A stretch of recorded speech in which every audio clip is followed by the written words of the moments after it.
Activated,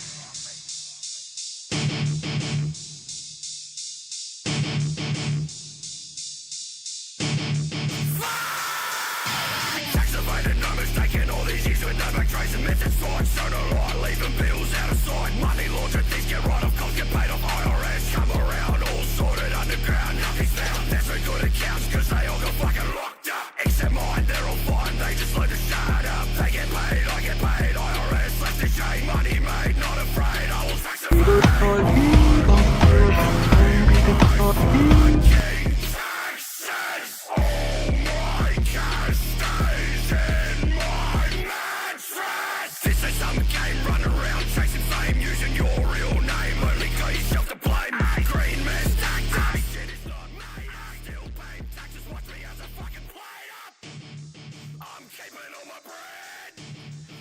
Hello, hello. I don't know if you're aware, but it is the end of tax season here in the United States of America. And despite the wanton ambition of the song, I have paid my taxes. And, you know, some people might ask me, well, why do you still pay taxes? Well, because if I don't, the American government will hunt me down until the end of my days, and if they can't find me, they'll go after my family. So, to answer the question, because I'm basically threatened. So, there you go. But hey, it's not that bad. Hello to another super positive, Total War stream. I'm ready to be positive. Can you guys hear me okay? Hang on. Hold up.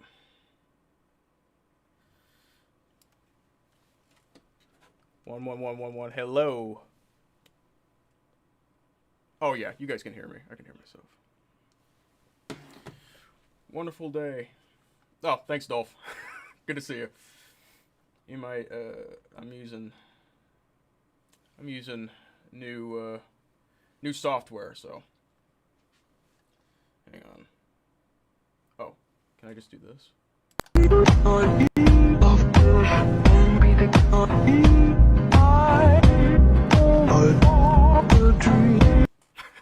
Welcome.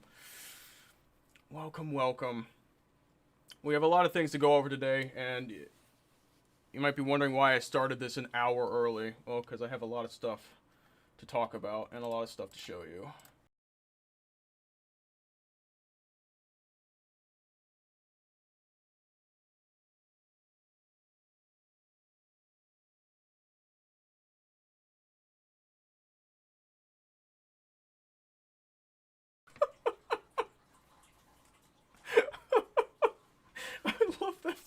I love that video. Oh, I meant to use that as a transition, but I screwed it up. Anyway. I want to start by... Oh, wait, no. I'm already at a sync. I want to start with addressing a couple things from my last video. I was wrong. I was wrong about life. If you didn't watch my last video, I talked about life in length, about, you know, perhaps he's not the most qualified individual to be working on a game such as Medieval 3. And there are two people named Life at Creative Assembly. So, this man here, Life Burrows, is an actual level designer. He is not the man that you see in my video. Oh, that's not what it was. Sorry, hold on. He's not the man you see in my video. Hang on, let me pull it up.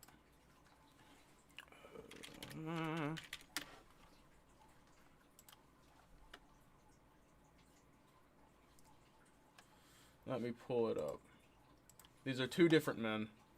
They both spell their name in that way. They spelled life incorrectly to make the name. And I assumed that there's just no way that there are two men who spell their name like that at this company. and I shouldn't have done that. So that's on me. Here it is. That's Life. This right here is Life Walters. Life Burrows is a different man. He is a map designer. Not Life Walters. Walter. I'm pretty sure made the.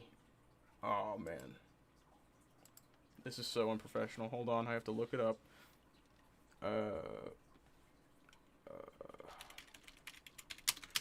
He made the Vision blog post that I freaked out about in my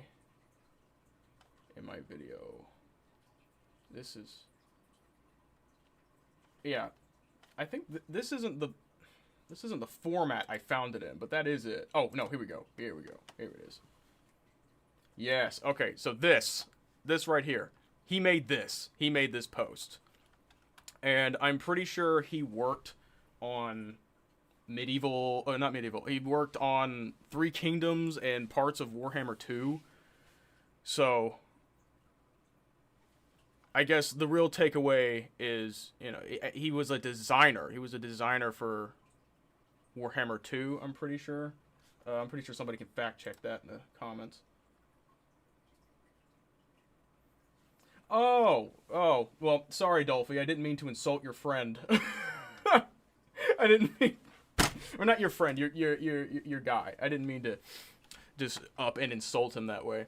But I appreciate you bringing that to my attention, because that's important. Life Walter is the person who made this ridiculous post about what the vision, and only mentioning battles in like the second to last sentence here. Just a complete waste of time in this. So Life Burrows, Life Walters. Walter. No S on the end of that. It's just Walter. Speaking of my video, I want to coin a new segment I would like to call the comments segment. So I got a lot of calm downs. You see, relax, calm down, and they got a lot of likes too. So I think a lot of people feel like I wasn't calm. I know, it's just totally ridiculous. And my reaction to that is,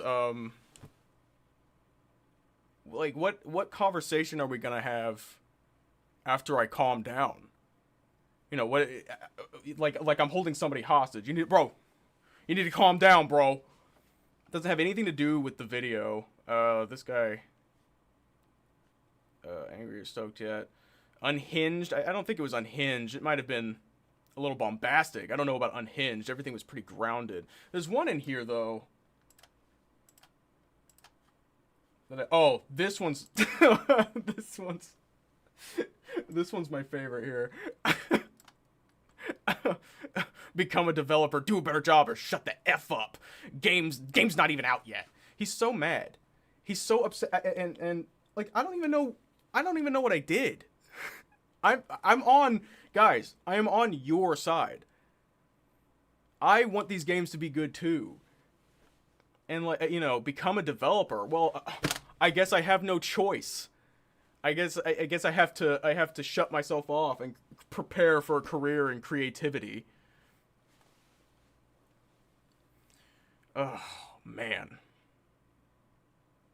It's unbelievable to me. It'll be like, it's coming out of an arse. Yeah. I saw somebody say that in the comments too. It's coming out of an arse.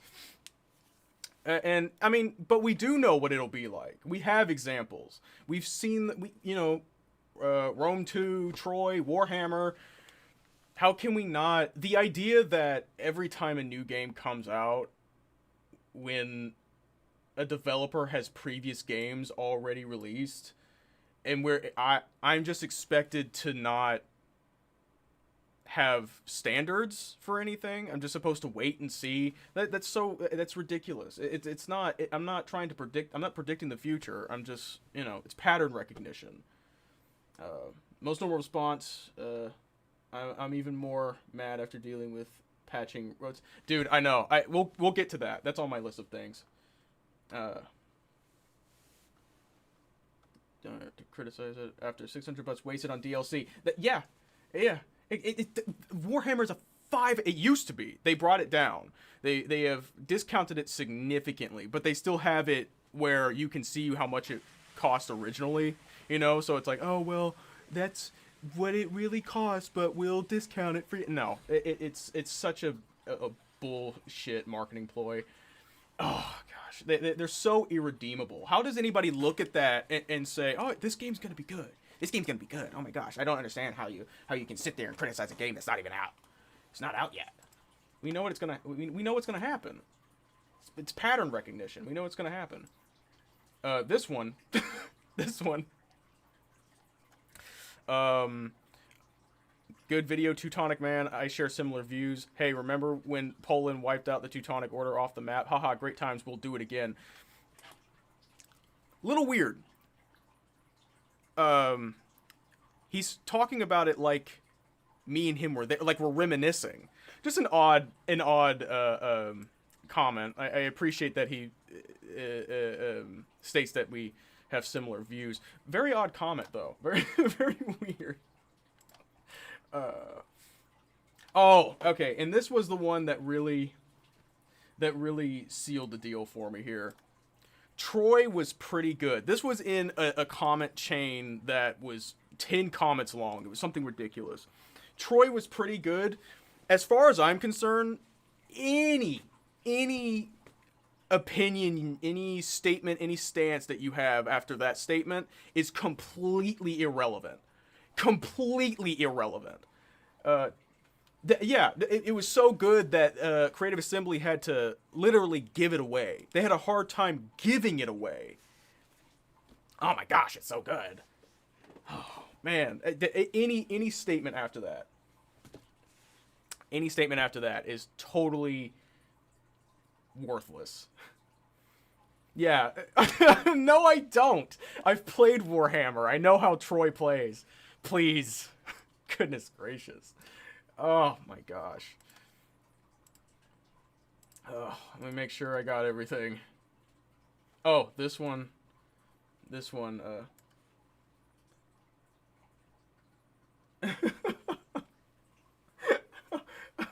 Nobody wants to play Pharaoh. In Monk, it's a good thing you haven't. It's worthless. Don't even bother. It all either plays like Rome or Warhammer. And, you know, they have this new engine coming, right? But it's like, what? It doesn't matter. It doesn't matter if they could have a new engine. They could have a new way of development. They could have new courses that teach them. It doesn't matter the tools being used to create the product if the people creating it are incompetent, which is, you know, obviously my opinion of Creative Assembly. It doesn't matter. I don't have to play it. I've played I've played most of these games, and a lot of them are reskins, which wouldn't be a big deal if it wasn't a multi-million-dollar company selling what are essentially mods as DLC. Mid 2, yeah, the Lord of the Rings mods for Mid 2. I can't get those to work. I can't get mods to work on Medieval 2 anymore.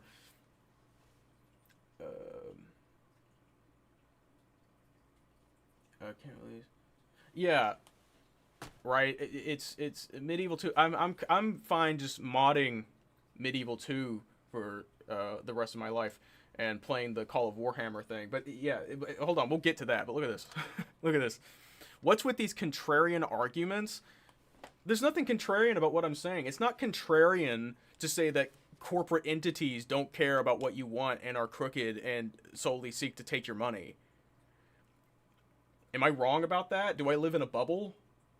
That's I feel like that's a pretty common opinion to have about corporations, especially Creative Assembly, who have time and time again outright just betrayed the people they're trying to market to now. And I don't know. It feels like anything less than telling them how to make the game is bad criticism. But that's like not my job. And if I was going to learn how to code these games, I would just make one. I would just make it. I wouldn't bother with these people. They don't deserve my help. I would never offer that to these people.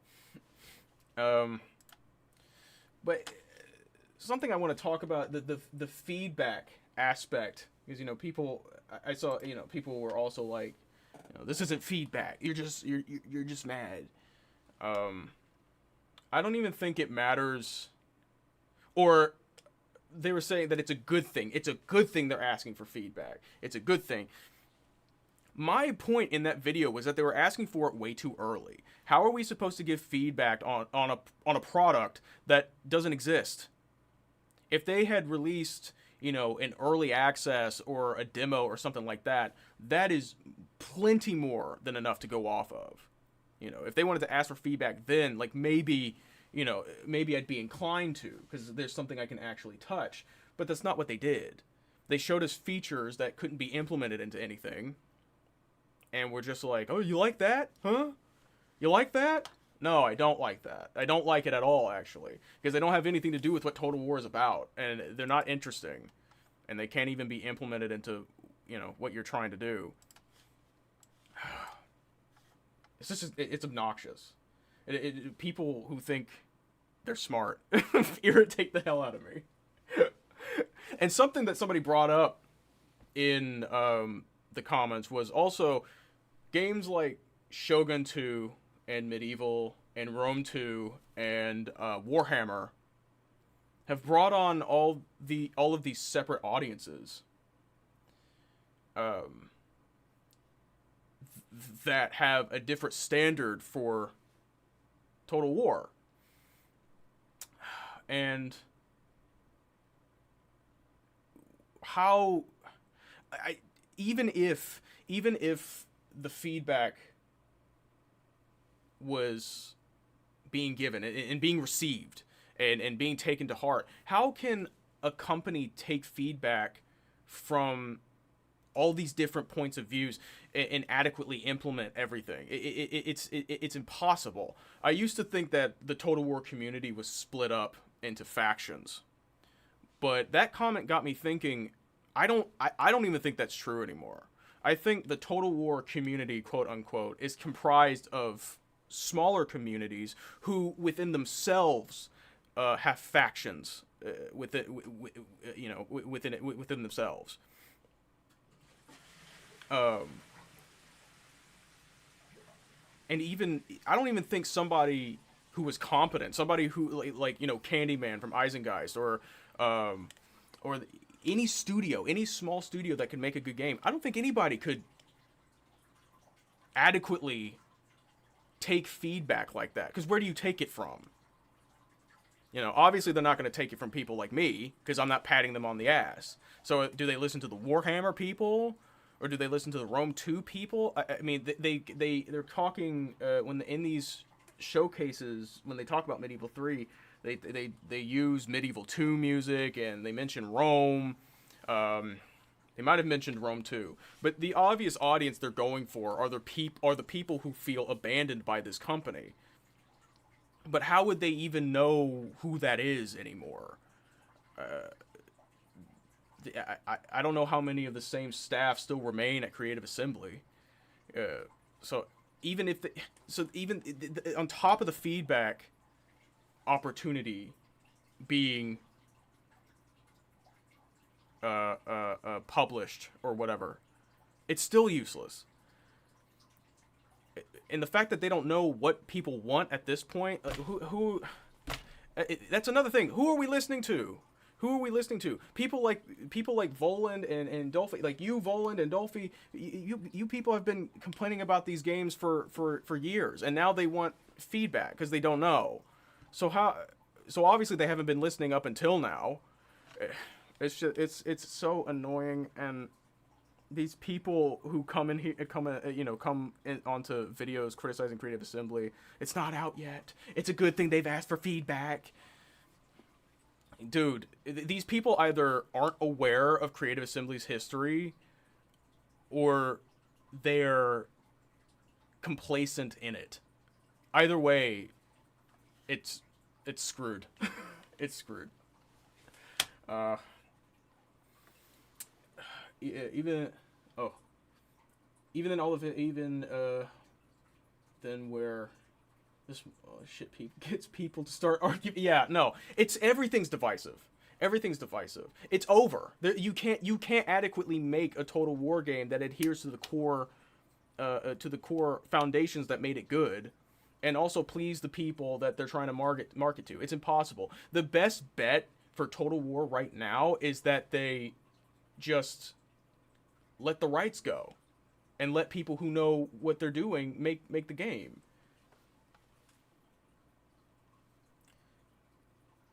Shut up, Spiffy. Get out of here with that. Good to see you, man. Who is Oh, I'm glad the title. I'm glad the title made you laugh. Hashoot. Thank you guys for coming out. It's good to see all of you. I've already started drinking. And it is kind of gonna be a little depressy this stream, so I'm sorry. I'll try to keep it as upbeat as possible. What did I? Yeah. So this was the next thing I wanted to look at.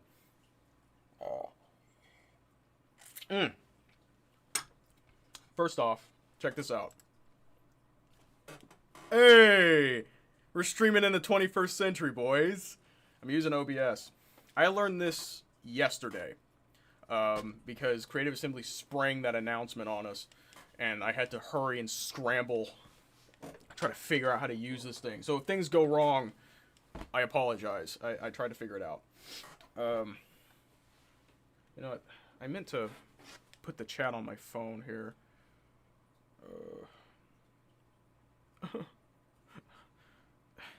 I'm not sure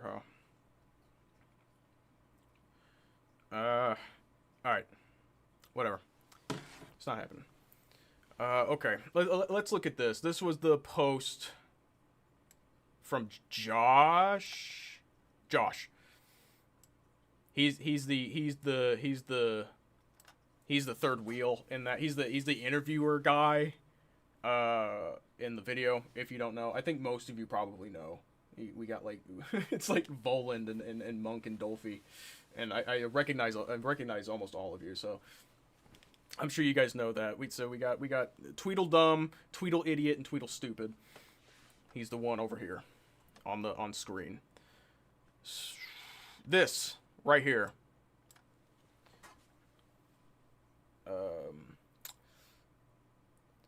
Surprise! Yeah, surprise! We're gonna ruin your game. Surprise! We spoke last year about wanting to return to some of our older titles. I guess that counts. I guess Rome 2 counts. Is the first title we're doing for this. We'll be sharing our plans for what you can expect to see. Okay, so public service announcement to all 9 of you. Get your physical copies now. Get your physical copies. Get your Good Old Games copies. There are apps you can use that get around the DVRM incompatibility with new OSs. I think it's literally literally called DVRM shim. I think it's something like that. Don't quote me. Don't download that if you find it. Make sure that's what it is. But yeah, because they're coming. They're coming for your games, and they're gonna release updates that break your mods and ruin your experience. It's coming. That's what that platform's for. That's why Steam is useful to these companies, because they can just retroactively go back and ruin the things that you love. So Get the good old games copies. I've already started acquiring my physical copies. Because pretty soon we're gonna be getting the things that we still like are going to be retroactively ruined for us, and we can't stop it. So Don't ask questions. Just consume product and then get excited for next products. are you excited yet? Are you excited? Because I'm not. And something that I want to start introducing as a little... What time is it? Okay, we're good. I'm just blazing through these, man. Let me see. Oh. This. Did this ever get resolved? The recruitment thing and the broken AI, did that ever get fixed? Because I haven't heard anything about it since October. And from videos that came out after that, said that it wasn't. So when is that getting fixed? Is this something? Yeah, this talks about it too. Idle AI. This was made 6 months ago. This is a 6-month-old thing. Old post. And they're talking about the idle AI here.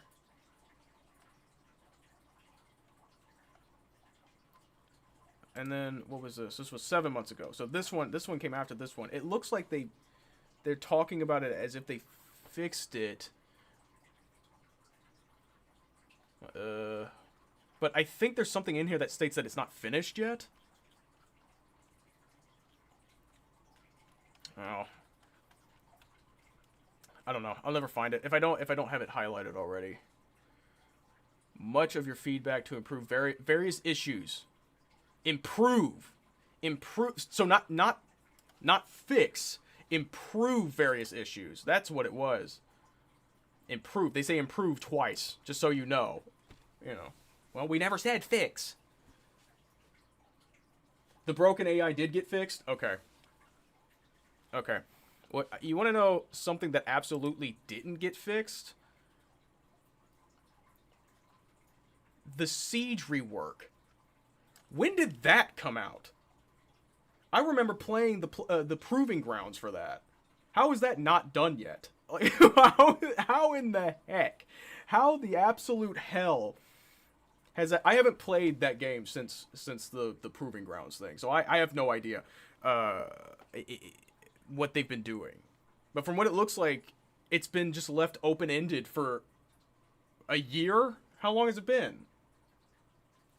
The Siege beta is still in beta? What are they doing? What is going on? How long ago did they post those Proving Grounds?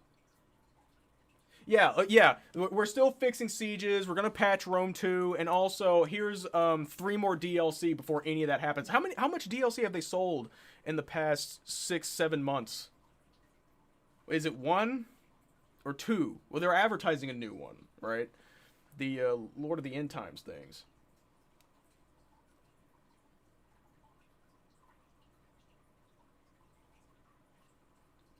Yeah, I don't play these new ones at all, Hashoot.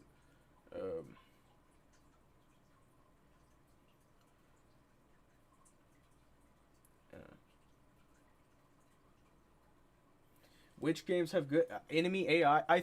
Medieval 1. Medieval 1 I know for sure. Probably Shogun 1 as well. As far as I'm in my own opinion, I guess I should say, Medieval 1 has the best AI. Medieval 2 AI. Oh, modern games, is that what you said? None. None. I'm talking out of my ass a little bit with that. I've played Warhammer. Warhammer AI is incompetent. It's impossible. It's totally worthless. It can't do anything to stop you. And the small things that it can do, it requires a lot of unit spamming. I know Rome 2, Attila, games like that, the AI is just, it doesn't stand a chance. It's totally impossible.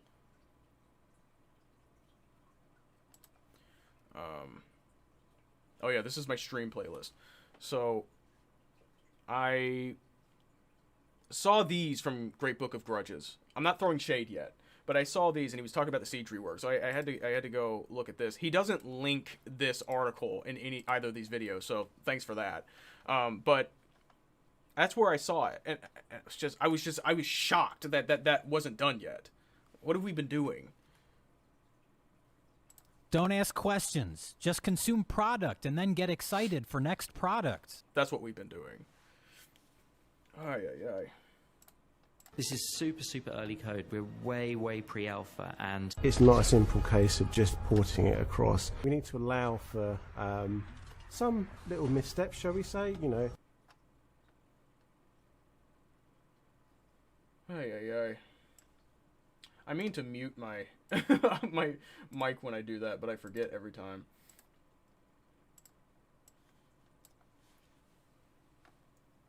Does anybody remember what happened to the one dude with the sailor? Like, the dude was making videos exposing... Oh my gosh! Dude, it's crazy that you... I thought I made that up. I know exactly who you're talking about. That's the person who... Okay, allegedly. Don't take my word for this. Allegedly. I'm pretty sure. That's the comments section I use. I don't know if you guys watched my who done it video for Pilps' situation. I think the comment section that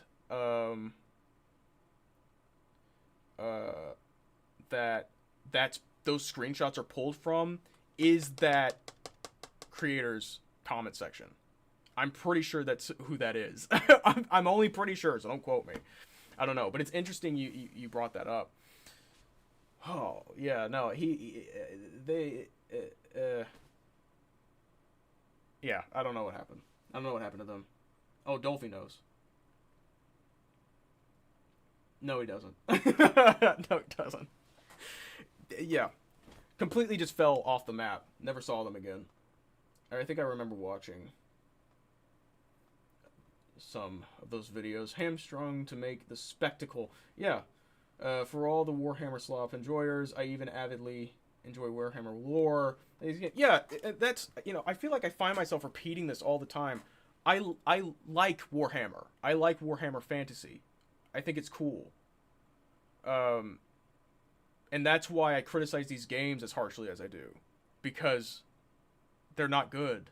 They are not a good representation of the IP these people are trying to appropriate. Sorry, breaking news.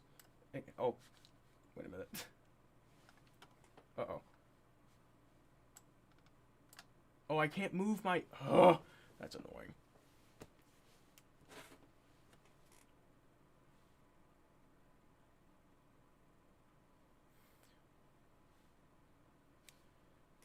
Y'all still hear me? Uh-oh. Oh. Am I still up?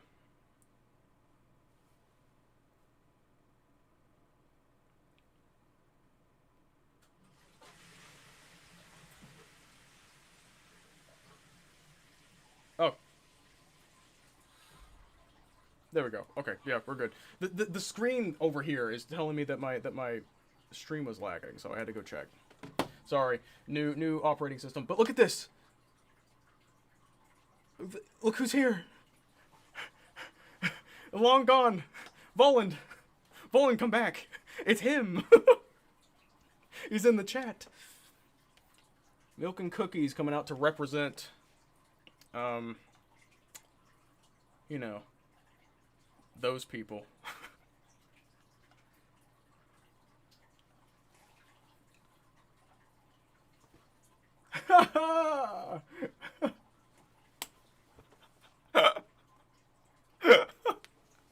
They've not abated yet. They've not abated yet. We're still here.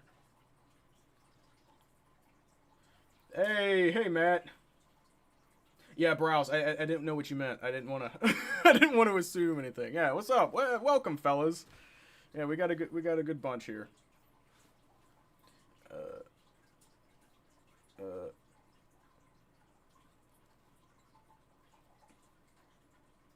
What did they do to the Chaos Wars? Like they renamed. they recategorized like a slave unit. I'm looking back to the chat here. Yeah, that is who that is, right? That the person, the Usako, I don't know. I don't know the names of any of these Sailor Moons.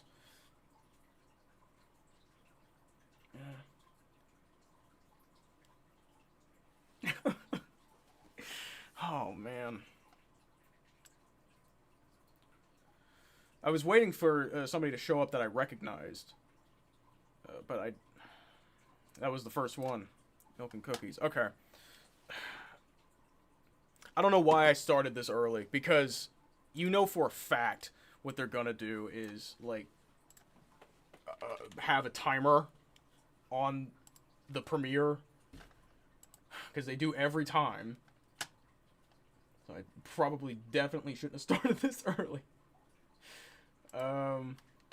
But let's look at this. Let's look at this real quick. This is some interesting. It's that Rampart, Rampart guy, the Broken Rampart Interactive people. Oh wow, no, you know what? That's a good spot to save on. There we go.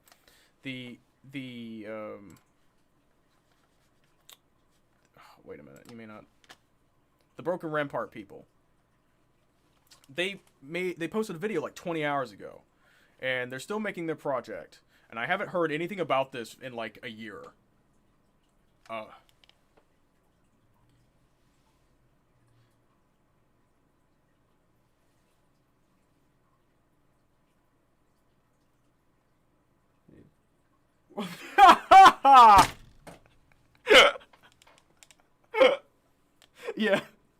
Yeah, they're really bringing a lot of us together, man.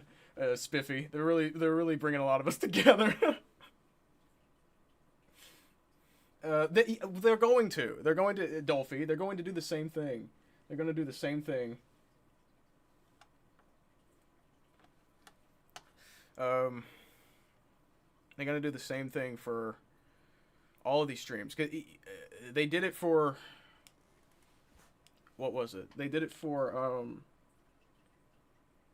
the last thing they did, the building medieval, the thing that I just did, the thing that I just made a video on. They did it for that. But anyway, so we have Rampart's thing here, and I'm genuine.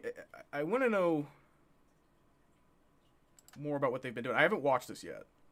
I was saving it. I was too busy yesterday.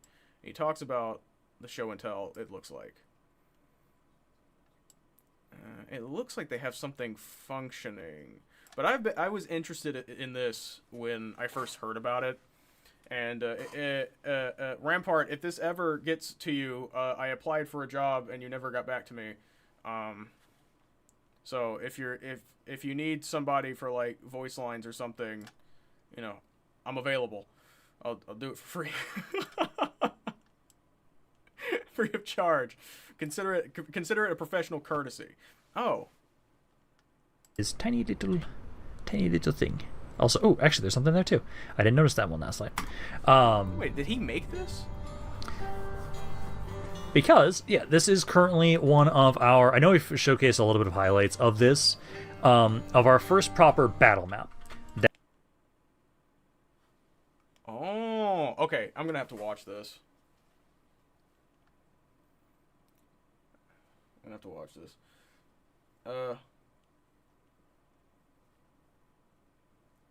Well, I appreciate your support, Hashoot.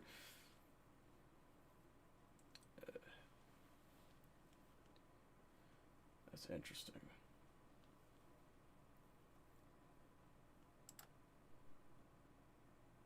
Yeah, wow.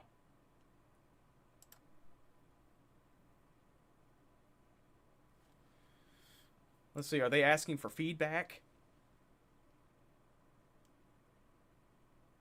Oh. No. You know, you want to know why? You want to know why they're not asking for feedback, supposedly? It's because it's too early to do that. That's why. Hey. Oh, wait. Hooray! They made a video. So that's fun. That's interesting.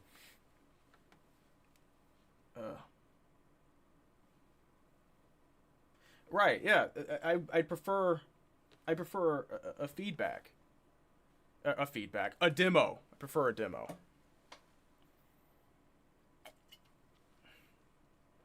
Ugh. This is not good, by the way. It's really old. It's way past its prime. But it's open, so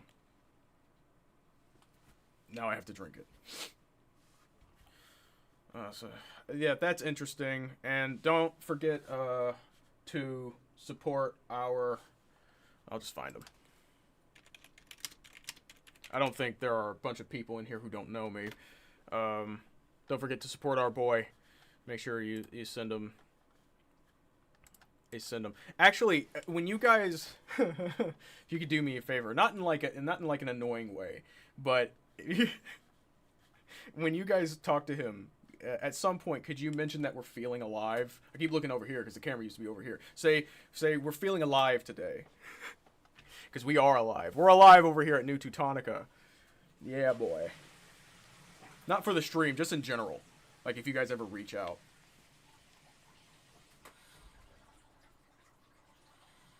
Yeah, Rule of Iron. The best way you can help him right now is subscribe to his YouTube, wishlist his stuff on Steam. When I have the opportunity, I'm gonna buy his Napoleon game and play that. It's not something I think would interest me typically, but you know, I wanna support our boy. I think in the way of donations, that's the best thing you can do. But in regard to everything else, wish list, subscribe, make sure to check out all of his devlogs and stuff. I've watched these over and over again. I think this one's my favorite. War-like game. Because he reveals... No. No, this one's my favorite, I think. So that if you're here and you're... Sorry, Candyman. This one's my favorite, I think, because here's what happened, right? When I was doing research for the interview I did with him, I was watching this segment, and I was like, okay, so it's going to be small, you know, that's alright, as long as the battles are good. As long as he's working on the battles, which he is, and he's got a crazy concept for it. But then I think he's about to do it, he backs up.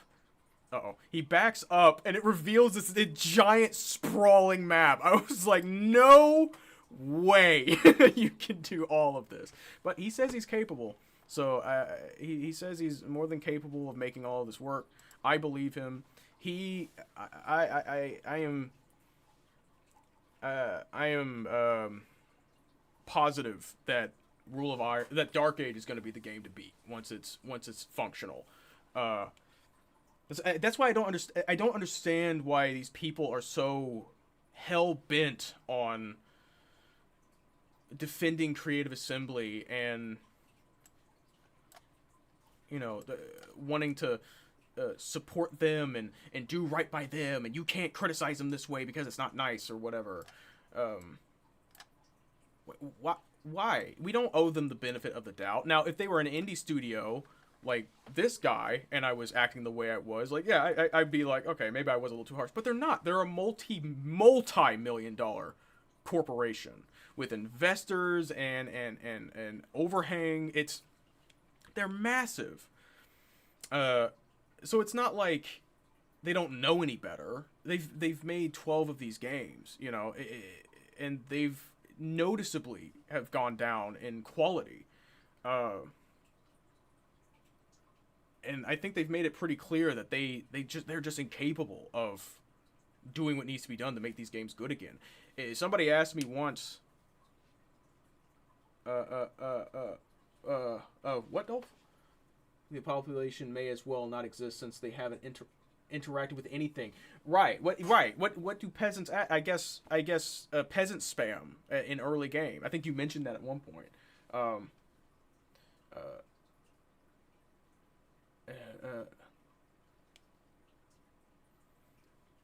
Sorry, I'm getting distracted by chat.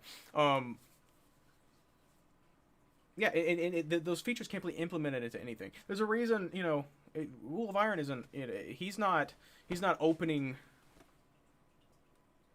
Well, I guess I shouldn't say that. He's taking suggestions, but he's not like outright.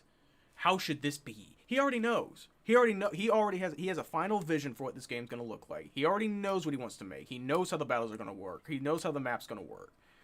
Like, why am I being asked about features that don't have anything to do with Total War and it can't be integrated into anything? It's pointless. It's totally pointless. It's a waste of time and effort. So my point is, support our boy Rule of Iron, and maybe Rampart after I watch that video. I might make a little thing about it. But, you know. Oh, and in regards to, you know, feedback, all these people are giving feedback. This is our chance to give feedback. All these bisected little groups who all have different ideas of what the game is supposed to be, and have no idea what Total War is supposed to be proper. You know, input is only useful if it's, I don't want to say valid, but maybe informed. And the problem with that is, but the people are retarded. So unfortunately, I have no interest in giving, you know, helping CA thrive. And that video, in my video, I gave feedback. I said, don't, like, why are we bending over backwards to make all of these, hey man, Chef? Can I call you Chef? Right, exactly, Volound, exactly. Do our job for us and give us money for doing our job for us after you are finished. If I'm gonna make the game for you, why? I'll just make my own. What do I need you for? I have no interest. I'm literally not interested in any of that. Oh man, I'm heated. I'm heated now.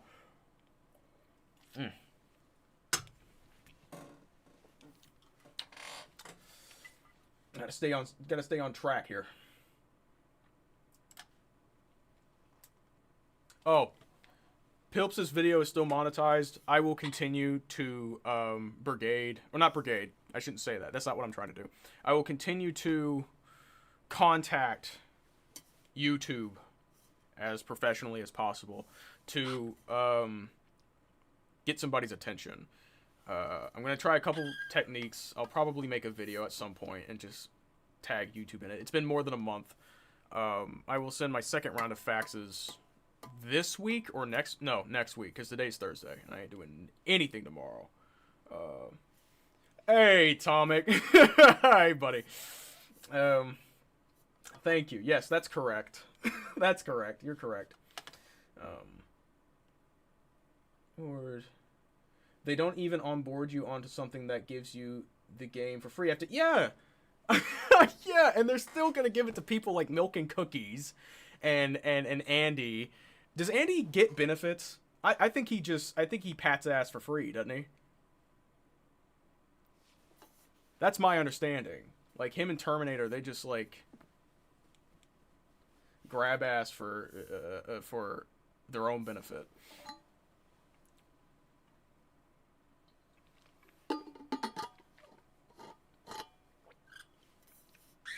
Modern Warhammer fans are a plague. Yeah. Yeah, no, it's a problem. It's a problem, and Creative Assembly did that on purpose. And now that's how they produce their work. But we have a couple new people here. Oh wait, hold on. Anyone in the show program, even the most basic level, just gets chucked all the slop, all the pieces of it, with the hope. Then Oh, with the hope they make videos with it. Really? Does that extend to Term and Andy? I didn't know that. That's like, if that's true, you know, if that's true for them, that's like malicious then. But we have some new people. I think my camera's gonna go, so hang on. No. Yeah, my camera's gonna go. But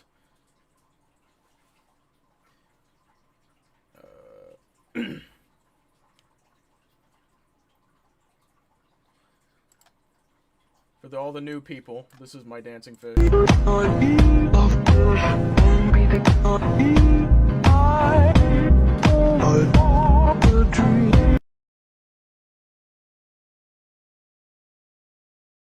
I lost where my mic was for a minute, and then all right, here we go. This is super early code. We're way pre-alpha, and It's not a simple case of just porting it across. We need to allow for some little missteps, shall we say, you know. There you go. I'm basically just gonna rag on what Total War is about to do. Oh, girl, you got walkers all right. Oh, right. Okay. No, that's for later. That's for later.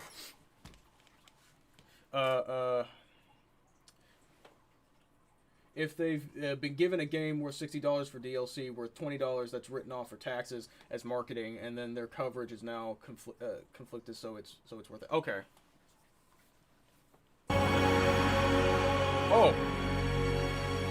Oh my gosh. They're gonna start on time. This is copyright-free music. Why? Why? Does Creative Assembly need to save money? Oh, totally absurd.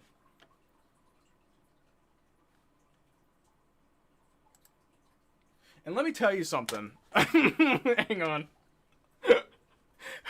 I have a lot of stuff I want to bitch about today. Hang on.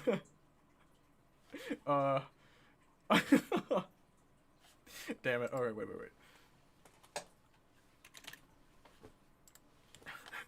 I have a lot of stuff I want to bitch about today. I'm about to ruin my algorithm.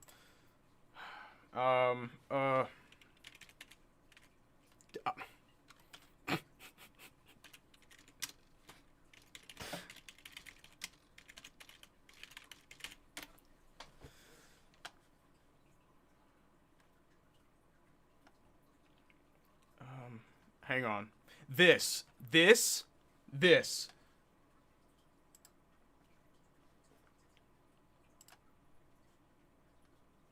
Oh, that's a nice way to open up your stream, Soytech, with you touching your nose. That's real great. Great. Okay. This is a problem. You understand me? I refuse to have this crap attached to Total War. I outright refuse it. I refuse. Oh, there's tariff. It is vile to no end. There's other stuff where hang on.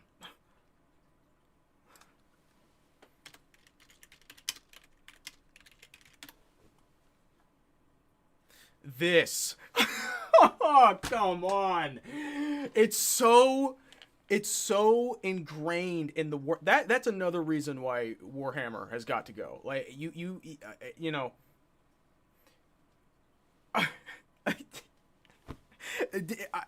Nothing. He streams with a lot of these like VTuber women. And you know, nothing against these women. I'm sure they're upstanding members of their respective communities, you know, whatever. But they've got to go. And it's not because they're women. That's circumstantial. It's because they like anime. And that is a sin. That is a cardinal sin that I can't abide by. So you've all got to go. It's so Gooner coded. Warhammer Monsters Smash or Pass. Like, how am I supposed to feel about this? How am I not supposed to be overwhelmed with disgust and shame with the fact that this guy is attached to my hobby? that this stuff is attached to my hobby.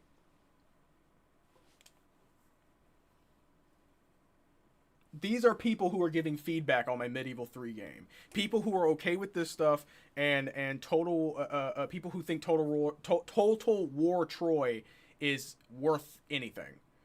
That's who I'm competing with for airspace.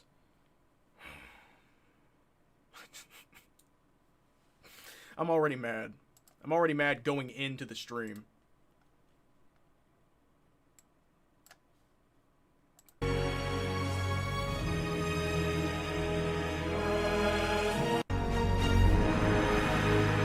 What is going on?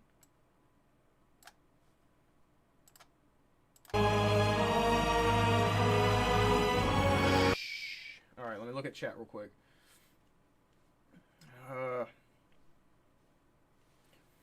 Total War Warhammer.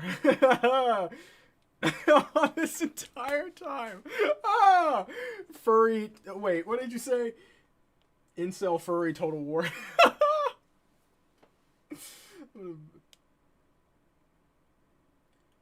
Even broaching the... Yeah, dude. I don't... No, you're misunderstanding me, Chef. No, there's nothing wrong with the girls. It's the stuff that they... It's the stuff that they... put up on the screen. It could be a man. It could be a man doing the VTuber thing. I'd still have a problem with it. Ugh. I despise it. I dislike it so much. Yeah. No, that's the thing. It will. Warhammer. Total War will survive off of this crap. Total War will survive. And that's the sad part. You know, they don't want to make a good game. They don't care. They don't have to.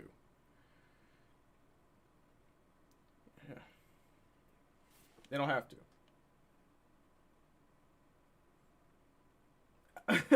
Yeah, no, that stuff has infected Warhammer really bad. It's because those interests overlap. You know, it's not good.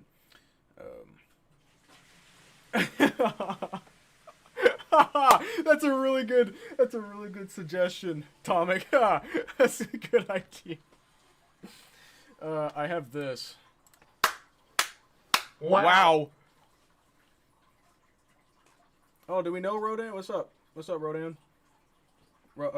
Rodian, sorry. Not Rodan. Rodan's a kaiju.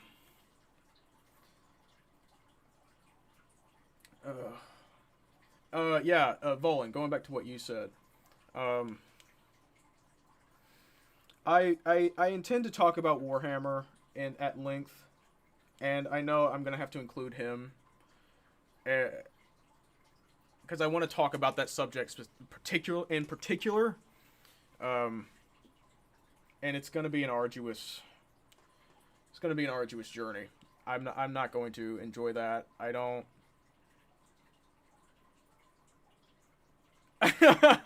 want to talk about. I despise it so much. Oh, I'm just not interested. Quick survey. Do we want to keep the chat on the side here? I thought I was going to be able to move my cam out of the way, but I guess once the stream starts, you can't fix it. Sorry about that. So it's going to be a little bit blocked, but if that's cool with you guys, then, you know, whatever.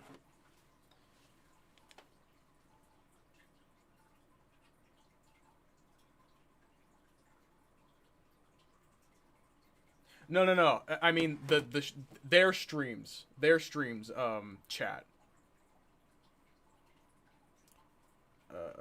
Do we want their stream?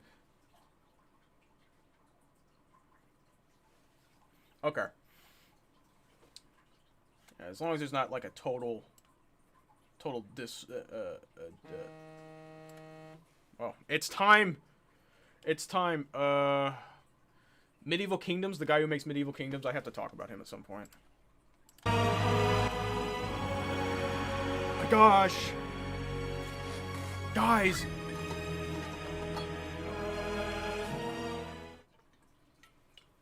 Hello everybody, and welcome to the very first, maybe last, we'll see, but at least the very first. Is that them or me? Total War Show and Tell. Some of you who've been around in the community for a while may remember the old "What the Teams Are Working On" logs. We thought about doing one of those, and then we thought maybe we could do something a bit more interesting. So we're here to effectively do a live version of them. We've got about 7 sections of this stream. You'll see some stuff down below, but Warhammer 3 has separate sections for updates, for Shiva, for Lords of the End Times. I'll say now, if anyone who's watched the Building Medieval 3 streams, you're going to see 2 very familiar faces. My stream quality is really bad. That's kind of the vibe that we're going for here. So if you've come here expecting to see cinematics or highly polished assets, 80% of this was recorded by me at my home computer. So you're going to see some sneak peeks. You're going to see a lot of in development. So is it not live? Stuff, but know that we're not going for high quality CGI trailers here. You're going to see some real behind the scenes developer footage. And we're going to start off. We've got a lot to go through, so we are going to speed through. We're going to start off with Medieval 3. So I'm going to swap us over. To our Medieval 3 section. Welcome. The only people who've really, apart from Roger, I guess, sat on these sofas. You're up first. Welcome to the show and tell. Thank you very much. Thank you. Yeah, good to be here. For those, That's so Life obviously Walters. we've done some Building Medieval 3 streams before. People in the audience may not know about that, but for those who haven't, or those who don't have a 2-month memory, who are you guys? So I'm Pavel. I'm the game director on Medieval 3. Hey everyone, my name is Leif. I'm the creative director on Medieval 3. Fantastic. So and I'm excited to be I've here. I'm really excited to show you guys what we have. What have we shown so far in Building I'm really passionate about so this back game. in December, shortly after announce, we showed the campaign map for the first time, raw and unfiltered pre-production campaign, where we looked at some of the exciting developments. I think they're growing these people out of a vat. Filter map, as well as some other bits, and then we followed up with Siege, Siege Battle, just a month ago, I guess. Yeah, and authoring of settlements, which is a big topic for us right now, and some of the new bits of Siege gameplay. Yeah, that's right. And the plan is that we do that. We dropped a blog as well, recapping all of the conversations that we're having and the key topics from our forums. So please join the forums. There'll be a link up at some point to join us in the. They will. Age of Sigmar's coming. And yeah, we're looking to keep doing that. Yeah. So. Oh my gosh, he's so funny. He's so funny and witty. Medieval 4 win. One of the exciting things we started since our last live stream was really to start looking into our unit rosters. We sometimes joke that we talk a lot about exciting features and new things and whatnot, but really what a lot of our fans are caring the most about is the unit roster. So it was a great time to start looking into that in more detail. I'm not sure we ever mentioned it on stream, but one of the historical consultants we worked with last year is Professor Peter Wilson, who is an expert on the Holy Roman Empire, and we felt like, okay, this is one of the reasons why starting with the Holy Roman Empire is actually a good start. It's also, of course, a very interesting, let's say, melting pot. It's not the most straightforward roster to start with, so it was a good, let's say, first stab at it, and I guess we're going to talk about some of that detail today. And jumping, because actually I forgot. This stream is rushed. Every time they say work in progress or in development, take a shot, if you want. Producing the game, we are looking at which features can fit, what can work, how can it work, and building the rosters and designing the rosters and for the factions that we want to feature in the game as part of that work. So just some context for those that maybe don't know where we are. And I believe we'll be showing a little bit of roster from one of those factions, right? Yep, we can start to just show sort of an overview. Don't worry, we'll talk more in detail about things, but obviously it's a long process to really settle on the roster, and as Pat was saying, we're still very early, so there's a lot of disclaimers here that things will probably change in the upcoming future. It typically starts with sort of really the game design view on it, where we do a lot of research. Oscar, one of our most experienced battle designers in the franchise, has taken the helm on this roster specifically to really catch, let's say, the vibe of, okay, the Holy Roman Empire, if you think of the military formations of the time, like what are they really about? Yeah. And then we had a great opportunity recently to collaborate with Dr. Tobias Cackwell, who's a former curator of the Wallace collection and sort of a really established coryphée, is that a word in English?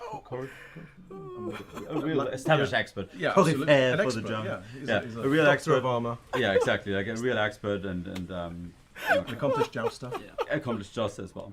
I will quickly interject to say, Mr. Producer, if you could turn down your headset because we can hear it and it is echoing onto the stream. Yes. Thank you, Mr. Producer. That's a little. He strikes me as a passive-aggressive bitch. That's my opinion of him. Josh. He strikes me as one of those, like, really catty HR types.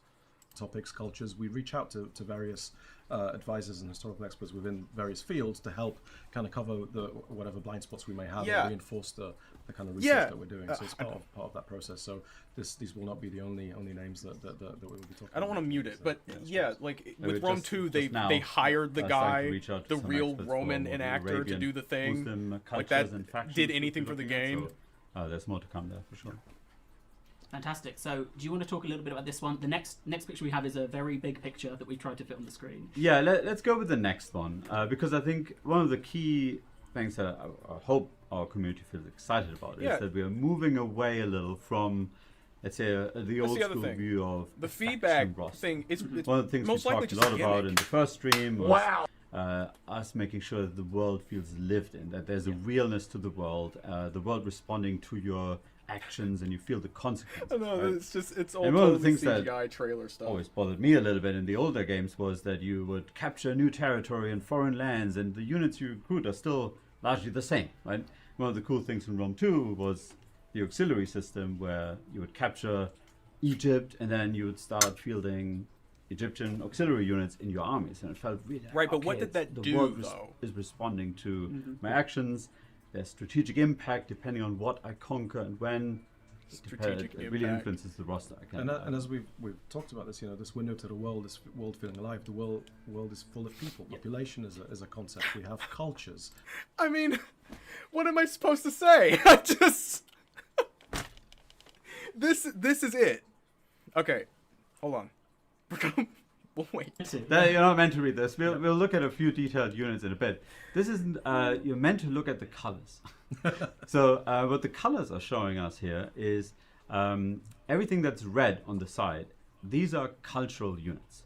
That's one of the sort of major leaps we're taking with rosters here, where all the units in red are not so technically if you contact part of Creative the Holy Assembly, Roman they don't Empire even roster. Their lawyers tell them to not even any look at it. faction that captures That's territory annoying. with cultures that are part of these cultures would have access to these units. And because cultures can travel across the map, there's a lot of dynamism here where we'll talk about a Franconian unit in a bit. Like if you have access to Franconian culture, you're playing as Poland, for example, you'd be able to have access to these units. And equally, me playing as the HRE, I might have access to these cultural units that are part of the, let's say, geography of these other realms. And it's something you could pursue, you could encourage. Exactly. And then in yellow is possibly the most important part. These are the units unique to the Holy Roman Empire alone. Like no other faction ever has access to these units. What do they do for the faction? How are they different? How do they impact the battlefield? What do they do to make the tactical advantages and disadvantages of this faction stand out? That's what I want to hear. How would you field them? Where would you want to place them? I just talk over Sounds like a speaker somewhere, maybe. How much morale do they have? Live and unplugged. Yeah. We should also say there's a big forum post going live right now, or maybe after this, where there's a lot more detail about this. I think we have this image in high res as well, so you can see the detail of that. So if you can't read it now, don't worry. Please check out that forum post. The last color I will call out is blue, which is what we call a faction block. Right. So that's sort of a granularity layer a little bit below the faction, where say you have the Duchy of Saxony breaking off the empire in revolt. What they're talking about is the blue units would be aesthetics. What that faction has access to. So that's sort of the way I see it. Rough geography and block of a certain faction to give a bit more regional identity, right? That if you have a revolt in France, they would have different units than a revolt in Germany, for example. The other bit you might see on this sheet are the little labels on the side in the top right corner. They're green, grey and blue labels, and they are the population estates that these units are drawn from, something we will talk more about in the future, in a possible future live stream. There's some more info in that forum post as well. But that's really what kind of people do you need to recruit these units? Green is peasants, so that's your rural population. Grey is the townsfolk living in your cities, and blue is, of course, the nobles, as you would expect. So yeah, so do please check out the forum post that we're dropping. If it's not live, it will be, because it goes into a lot more detail on our approach to factions, the roster designs, the cultures, the influences, all of it. So it's a really, really comprehensive write-up of our approach. Have we covered all the colours of the rainbow? Think so. Yeah. Okay. So should we talk about a few specific units there? Yeah, no, for sure. For all of those who were demanding we zoom in, finally. Finally, a bit closer zoom. So starting at the top picture is unit we're currently calling Ministerialis. Actually quite interesting when we started to look into units across Europe. There was this trend of, let's say, non-noble knights. Of course, the British yeoman or English yeoman. In Iberia, it's the villain knights, and in the Holy Roman Empire, it was the Ministerialis, essentially a class of, let's say, non-noble, more wealthy townsfolk, urban townsfolk, or estate owners, who would essentially work as knights in service of the empire. And they're sort of a lighter version of the more classic knights. And you can see here the before and after is essentially our initial concepts on the left, and then on the right, after working with Tobias Capwell and his feedback, and of course, it's a little bit of a flex on our side here. How well we got it right at the beginning. We got to play spot the difference. Yeah, sort of the level of detail of the feedback. His main point of feedback was the. How's the video quality for you guys? Is it bad?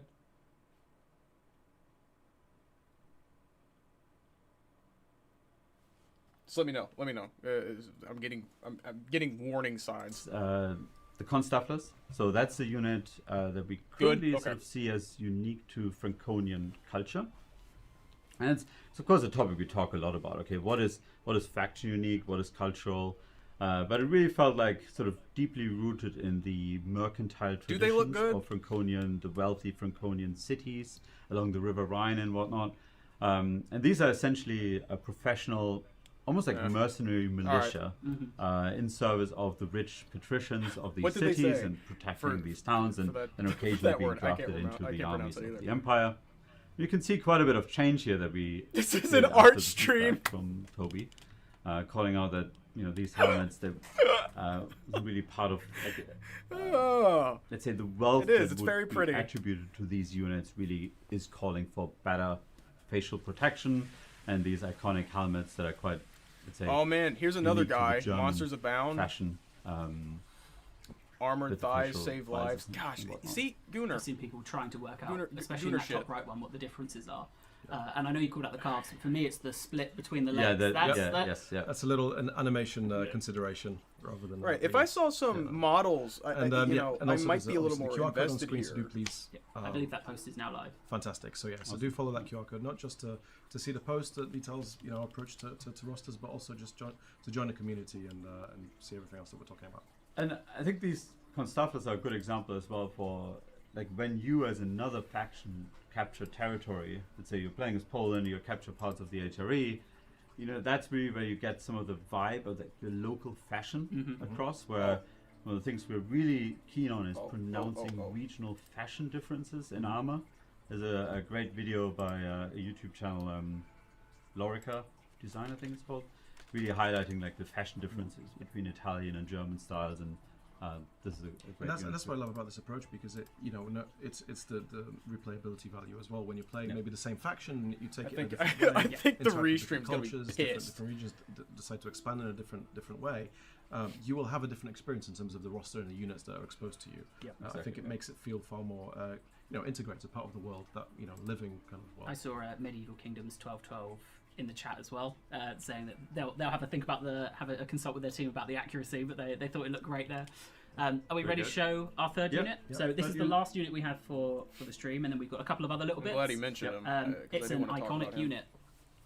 Yeah, I mean, it's, of course, you know, the Imperial Knights of the Empire, sort of the, I guess, the thing you look forward to the most, finally recruiting. It's a little bit more elaborate in that forum post. Okay. These units are really having different equipment upgrades I've been through the lacking. centuries that evolve the unit. Wow. You're looking here at a more later era. Boycotts don't really work. Imperial Knights, showcasing some of the Don't the ask things that I talked questions. about, Just the consume iconic product and then armor get fashion excited for next in product. The German region with the Kastenbrust, which was more pronounced on the left, and then after Toby's feedback, we built in a lot more variation. Some of the more slimmer designs with these sort of these rifts, not rifts, Rifts, sort of ridges. Ridges, yeah, thank you. Contours, downwards ones. So you talking about the armor? I'm sorry, I'm zoning out here. The heavy knights from the different geographies would really carry a lot of that regional fashion, and our goal is that they would look very different from heavy Italian knights, for example, or Iberian knights. Something you mentioned, accuracy, something that's worth calling out as well. In the forum posts, we cover a little bit our approach. So how do we actually conduct the research? What are our we list some sources with regards to our research. So yeah, we kind of lift the veil a little bit on that. So much like the Building Medieval 3 streams, if you want to get involved and talk more about what you've seen here, go to the forums. Oh, is that the guy that's asking for advice about the Holy Roman Empire? Exactly. And if you're curious, how did we arrive at these designs? Well, the processes there, the research, the references and sources. So consider this the 20-minute section, the short version of our approach. Oh my gosh, they're fighting each other in the chat. In the community about this approach, moving away from this faction roster more to almost like a regional roster, cultural roster. Volound, you've ruined me because I can't type Sotec into the YouTube search bar without writing Soytech first.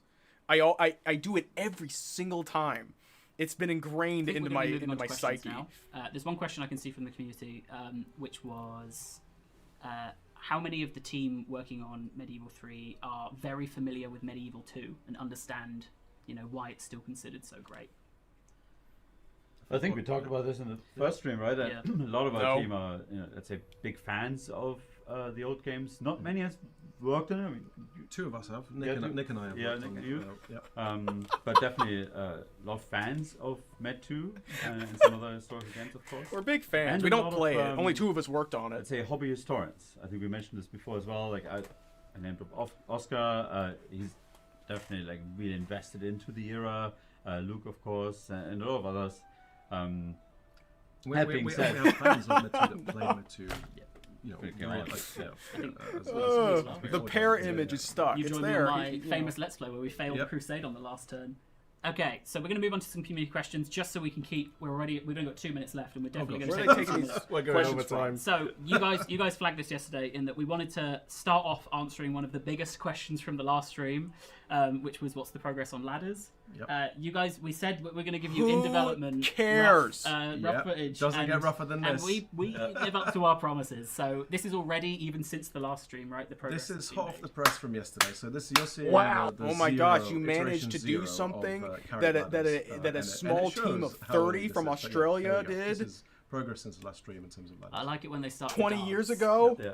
A big shout out to Elliot and Matteo who are currently working on this. And I think we're making huge strides here, people. Hey, the stream is about what we're currently working on. This is something everyone cares a lot about. We are just working on this, starting to work on this. Let's show where we're at. Range arcs, line of sight. That still looks like a health bar to me. Like, why is this such a big topic? There's of course lots of micro and macro challenges around ladders that you had from the animation perfected, like how they're holding Medieval it, 2 how they're carrying it already. How entities starting to pick up the ladder. How are they pathfinding whilst holding the ladder around various obstacles? What happens if the unit gets attacked while holding the ladder? So a lot of it's not necessarily unknowns, but a lot of nitty-gritty stuff we have to work with. And this speaks to a common theme that you'll hear from us, and we've mentioned time and time again that this is we've had carried ladders in Medieval 2. That's a long time ago. We are rebuilding a lot of the core features from the ground up in the Warcore engine. So things that may have existed in past Total Wars no longer do, and we have to re-engineer and rework them. Within the context of the new engine. So maybe the goal, maybe the move then would to not be to so reinvent I'm going to fire the wheel. at you then. We've got 5 questions, and then we'll wrap things up. Some of these are very quick. Will you be keeping the debug cam that allows you to see inside towers and keys? Yeah, they did. They just admitted, hey, we don't know how to do it anymore. Through the last stream and the previous Building Medieval stream, we found some of the most common questions from those. That's what I'm pitching at you guys. So, will you keep the debug camera that allows you to see inside towers and keeps, which is, I think, the camera on screen right now? That is not a new thing. The intention is that this you is could do that in Empire and Napoleon. This inside the building thing is not a new feature. So I don't know why they're propping that up. Our intent. We showed this internally at a larger meeting a while ago, and I don't remember if they're crossbows. One of our shooting directors and treasurers came up and said, "Oh, this is so cool. This reminds me of the old medieval books as a child, you know, opening it up and seeing through, right? This is exactly the vibe you're going for here, ideally, visually. Dolphy. We could get some of that treatment where it feels like, okay, you're weaving away essentially a layer and you look that's a good point. Like even next up, I think one question we saw maybe if they're telling the truth about are there any scrapping everything and doing it from this scratch, is you know, keeps coming up. It's something that we know that our fans are really keen to have in the game. It's something that we absolutely would like to see in Medieval 3. So it's not really a question of if, more of a question of when. As I mentioned previously, you know, we are rebuilding a lot of the kind of features from the ground up. So naval battles, as we remember from Thrones, no longer exist in the engine. So it's something that we have to rebuild. And our focus currently is on the core. It's lost technology, guys. There you go. Battle gameplay. Just spelled it out for everybody. There you go. At the point when sieges, of course, yeah. So at the point when naval can kind of stand up to those in terms of quality, then yes, they'll find a place, even if that means after release. But it is definitely something we'd like to see in Medieval. As we've seen on the streams as they've been so far, there's a focus on Empire's if we're good. adding in a feature. It's to be intentional. And it's not a terrible game. We wouldn't want it's to great add sometimes. Loads of features at a shallow level. It's making sure the ones that we have really. I don't judge you for that. And this is what pre-production is all about. It's looking at all of these elements, prioritizing them, seeing what kind of combination of elements. Right, that's a very good point, Azael. Like they're cheering being able to do simple tasks that they were able to do for the 20 years ago. Not that those were long, more that really we've bad. spoken a very long time overall. Can you explain why it's mechanically so hard to path the Imperium in 40K? There are a lot of streets? similarities there. That's really weird. Maybe that's why they take to Warhammer so well. A little bit where they get it. About all of our entities, they essentially pathfind themselves, right? So they have to synchronize among themselves. They have collision, they have mass, they have animations that all have to interact with each other. And I would like to see that. And then you might have situations where it's getting he didn't attacked show on that one in that side, other thing. How the other entities, the other Building Medieval 3 thing that I will talk about eventually. So it's again more of an engineering and animation challenge that is just takes time to work through. Yeah, it's resolving the interaction of the entity collisions and the hard collisions of the environment. How do they have mass if there are arrows going through them? The tighter the gap, the trickier that is for the kind of systems to actually navigate in a way that doesn't cause blogging. They're getting shot and nothing's happening. Suggestions that we've seen before. So it's definitely a technical challenge. We're making good progress. I will throw, I think, just one last question at you then, which is are you aiming for castle or is he saying that they're going to have alongside that? Cities? So I'm watching this right now. I'm not currently looking at. Yes, so it's as with everything else, we don't know if it's going to work. It's something we'd like to investigate because obviously castles are a thing. So we're looking again. It's all of those challenges of tight spaces and more all in one. So it's something that we're exploring. We're not. Wait a minute. Did he just say if he? Yet, but it's definitely. Is he talking about the castle being said, placements? just this morning, we had a good design discussion actually around castle sieges, looking into, let's say, different versions of it. The goal here for us is really to make sure it's not just a small siege battle, but there's a different sense of what the battle is about. Like the land battles are all about the lines and the tree, and sieges are of course about the walls and the streets. How can we get sort of really a unique twist on the formula that works in the context of the campaign and the armies that you feel? So all of those things that we have to take into account. But again, that's the beauty of pre-production. You guys are on point. Experiment with these things, and see what sticks. Fantastic. Well, thank you both so much for coming on and talking through that. I have one last question for you, which is a question I will be asking every single developer guest we have on. When will we be hearing from you next? June. So look out for a blog. Mark it on your calendar. A blog that hopefully have some exciting stuff in there for everyone. And then we're looking to stream again. Stream campaign. Likely campaign in June. That is not a new feature. I don't understand why they're showcasing that as if summary it's a screen of everything grand we just said. accomplishment. You'll see there's no camera here, so you two are free to skedaddle now. Thank you very much for coming. Thanks, everyone. Thank you. Cheers. When we come back, you'll. And that's it. That's it for the Medieval 3 update. That is... that is so brutal. Oh my gosh. Oh, wow. Wow. Things we have from the ceiling.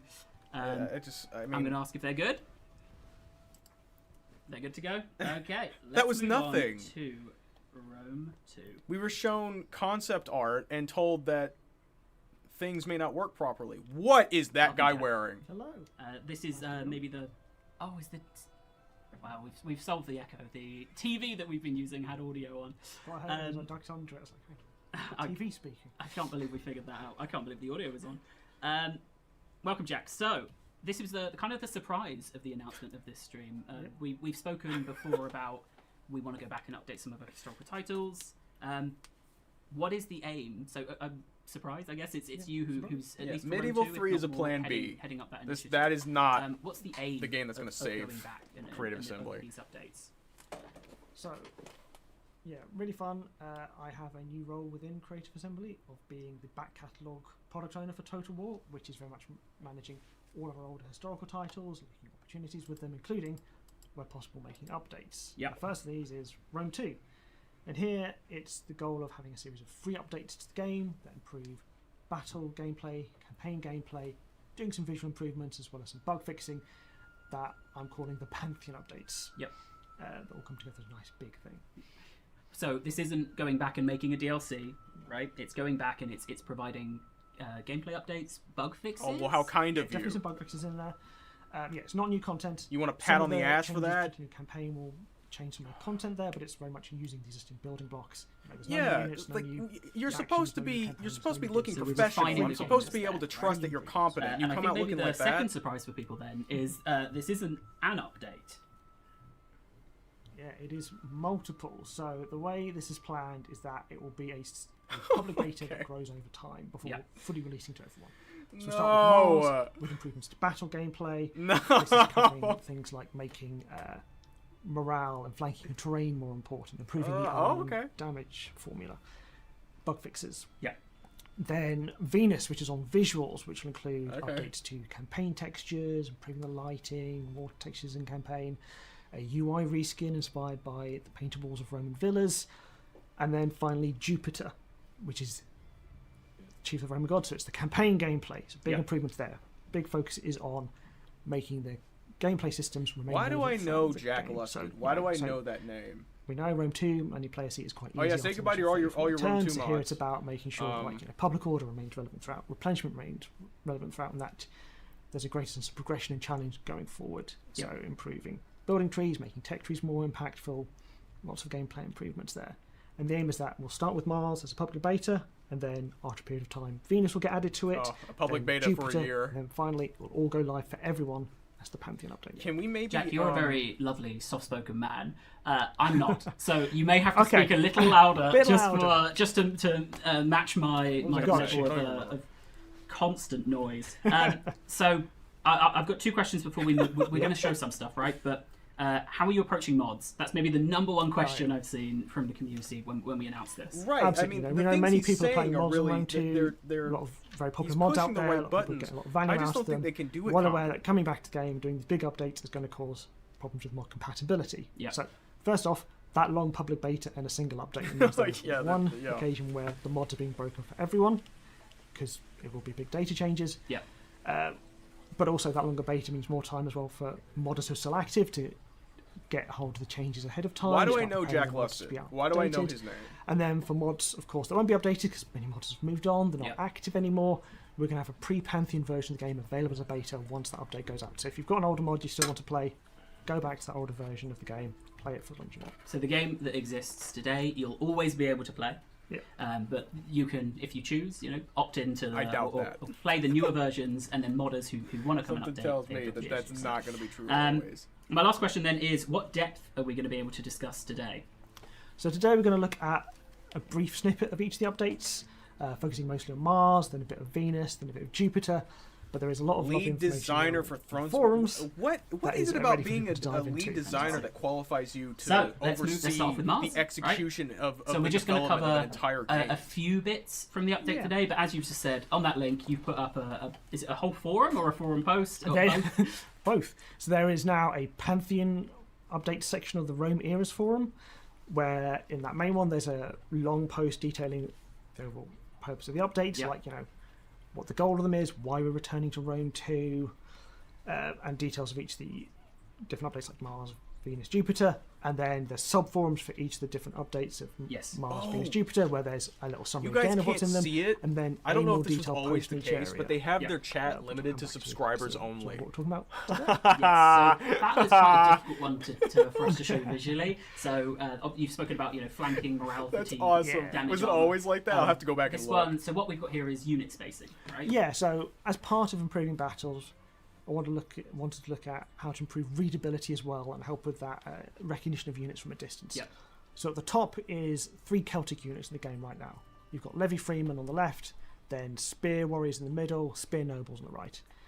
And the only unit you can really tell that's different is the Levy Freemen, because they're bare-chested. They stand out from distance. The Spear Warriors, the Spear Nobles, you can't really tell them apart.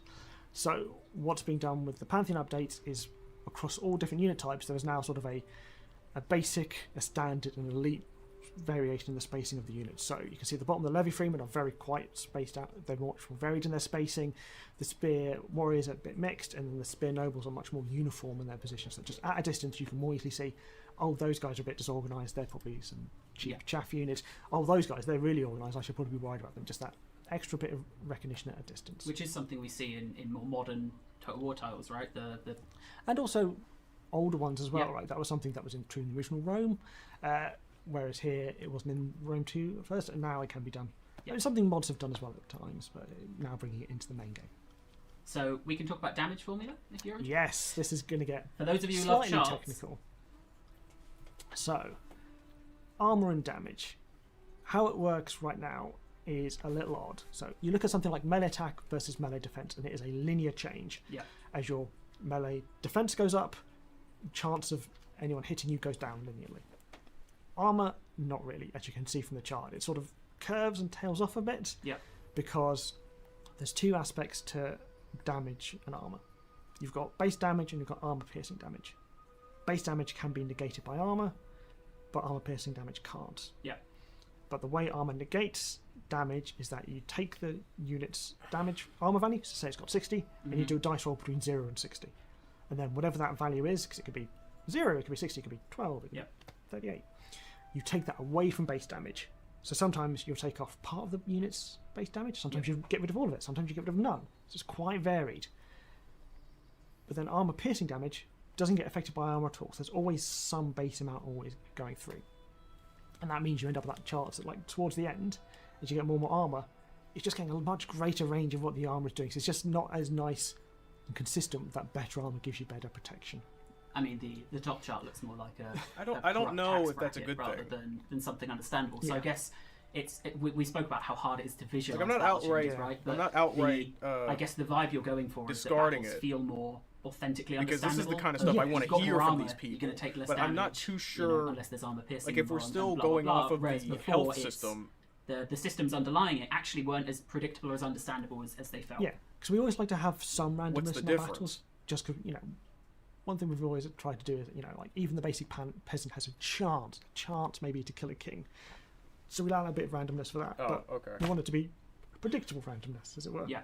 So with the changes,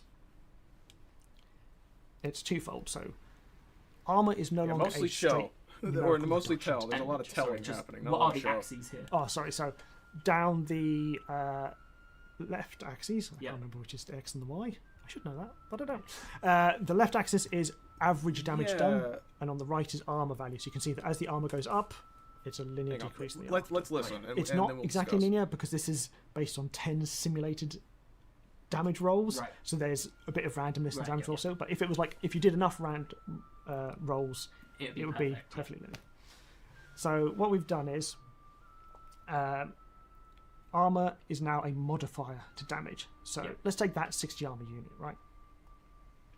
Instead of it being a roll between 0 and 60, it rolls between half the armor and the full armor, so between 30 and 60.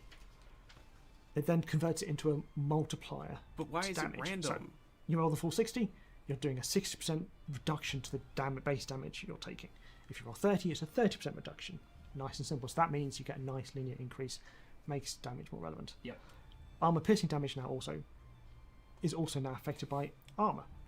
So same thing, armor becomes a modifier, but here it's half the impact it has on regular base damage. Yep. So you get that 60% reduction to your base damage, it's only a 30% reduction to your armor piercing damage. So again, armor piercing still got a lot of use. And a lot of these values will also be possible for the modders to play about in the database, like what is the max reduction armor can have on damage. There's still a base damage value in there just to allow for those situations. And there's also some changes talked about in the forum post, in addition to this, of the addition of the critical hit system from Thrones. How does any of this Which matter? is I really like system. So it just allows for that, that chance of like the arrow in the eye, Yeah. that kind of stuff. So that even from the first volley, you're seeing regular soldiers dying, and there's more predictable patterns of rate of casualty. And I think that's where we're seeing some of the, it's not content, but some of the stuff coming in that's like beloved or favourite features from more modern titles being able to come back into Rome 2 and stuff like that. Yeah, because I think an important point to make as well is that the who's working on the updates is me. Yeah. It is a team of one.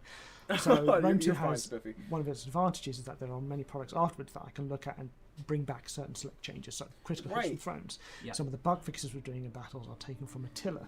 They're like the visuals you see stuff taken from other games. I don't understand why it all has to be random really and put into a multiplier and a number generator. That doesn't make any sense to me. If the armor is there, the armor is there. We wrap up Mars and we give a sneak peek of what the why other is it two only updates look like. effective? Just to say that the real sometimes focus by on Mars default. about It should be the importance of weapon tactics, terrain, and flanking, or making it so the that unit that holds a weapon, that has a weapon that sometimes can pierce show them to armor, Attila or Three Kingdoms. that maybe and has those of you who, I think for me, the most I'm looking forward to, and we'll do a another deep random dive at some element point in to the it, future where we go. but I don't know what he's talking about for me, rolls. flanking, That's, I think is the that's big one. really When we weird. did the Rome 2 stream and I flanked and Pav went, that does nothing. Yep. I was like, oh, why have I all this work? So No, it's I going to need be all to- that. I need to see for me, this when I read through the updates, because obviously we I have shared no this idea. already with some experienced players, so and we got lost their about what he's feedback on talking it. about. They seem I need to see receptive. this working. So thank you to everyone who participated in that. Absolutely. For me, I think it is stuff that things that I Does thought Melkor wear worked shades? or were happening now will happen and now will work, which is fantastic. I mean, to be fully honest, a lot of these are No, I changes need them that I to- made in Emperor Edition. When I look at screens for a long period of time, they begin to like, splint. I have a It's thing. time and learning. It's time and they learning. help me It's look. refining it and making it a better game. So, when are we next going to hear about Mars? So Mars, there will be posts on the forums Yep. over the coming months going into details in various areas. So one already on the armor and damage changes. Next, possibly talking about changes to charge reflection or expert charge defense. But on stream, probably June, we're looking at. Things are going to be inflexible in timing. Brilliant. We're going to have a very sneak peek at Venus then, but I will say the next reason time we they bring don't on the chart, use I will make sure I don't Azale, crop the out reason they don't axes. use the old Okay, stuff so is this is because Venus, it's and this is a lost. taste of The some of the technology's visual lost. They improvements? can't. They have to so remake everything Venus, from the ground its up. main visual improvements Apparently. are the UI reskin, which is not ready to be shown yet, and the campaign textures, lighting, and the seas as well. So when we go back to the before, you'll see Thanks for stopping in, Volt how Man. Rome 2 is Appreciate now. it. Well, certainly some aspects hold up quite well, despite See you its next age, time. but there's other bits like the water doesn't look great nowadays, some of the textures don't look great, with the lighting, the settlements, the characters can blend in a bit more.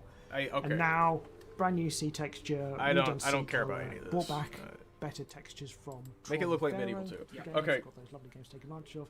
And I wanna know, Yeah, no, get the same resolution I need to textures see from this the in action. performance He impact. said a lot of The lighting's been changed just to give it technical more jargon. consistent feel, I don't know contrast. why the damage is random. Yeah, I don't know exactly. That's one of why the big ones. the Like, one of the things that I effectiveness like to the do is look at effectiveness the of game armor is grayscale. random. Like what happens when you remove the colour, what stands out. I'm Because you pretty wanna sure make that's that- not sure, the normal. UI, this is without But the again, UI, I'd have to UI see how it labels, works. highlighting things, but you still want the characters and the armies and the settlements to stand out even without that going on. No?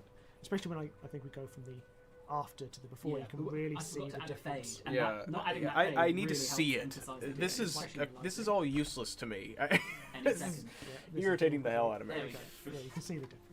He kind of drew me in talking about damage. You know, that's what I want to hear. I want to hear him talk about it. But the things he was saying didn't really land the way I would have liked them to. Even now, we've got we're not going to go too deep into these, but we'll explain like the philosophy behind them of 2 building trees, which up until today I've been calling tech trees. Just get rid of it. Get rid of the tech trees. I've just said it over and over again. If we're just going to redo everything, just get rid of the tech trees.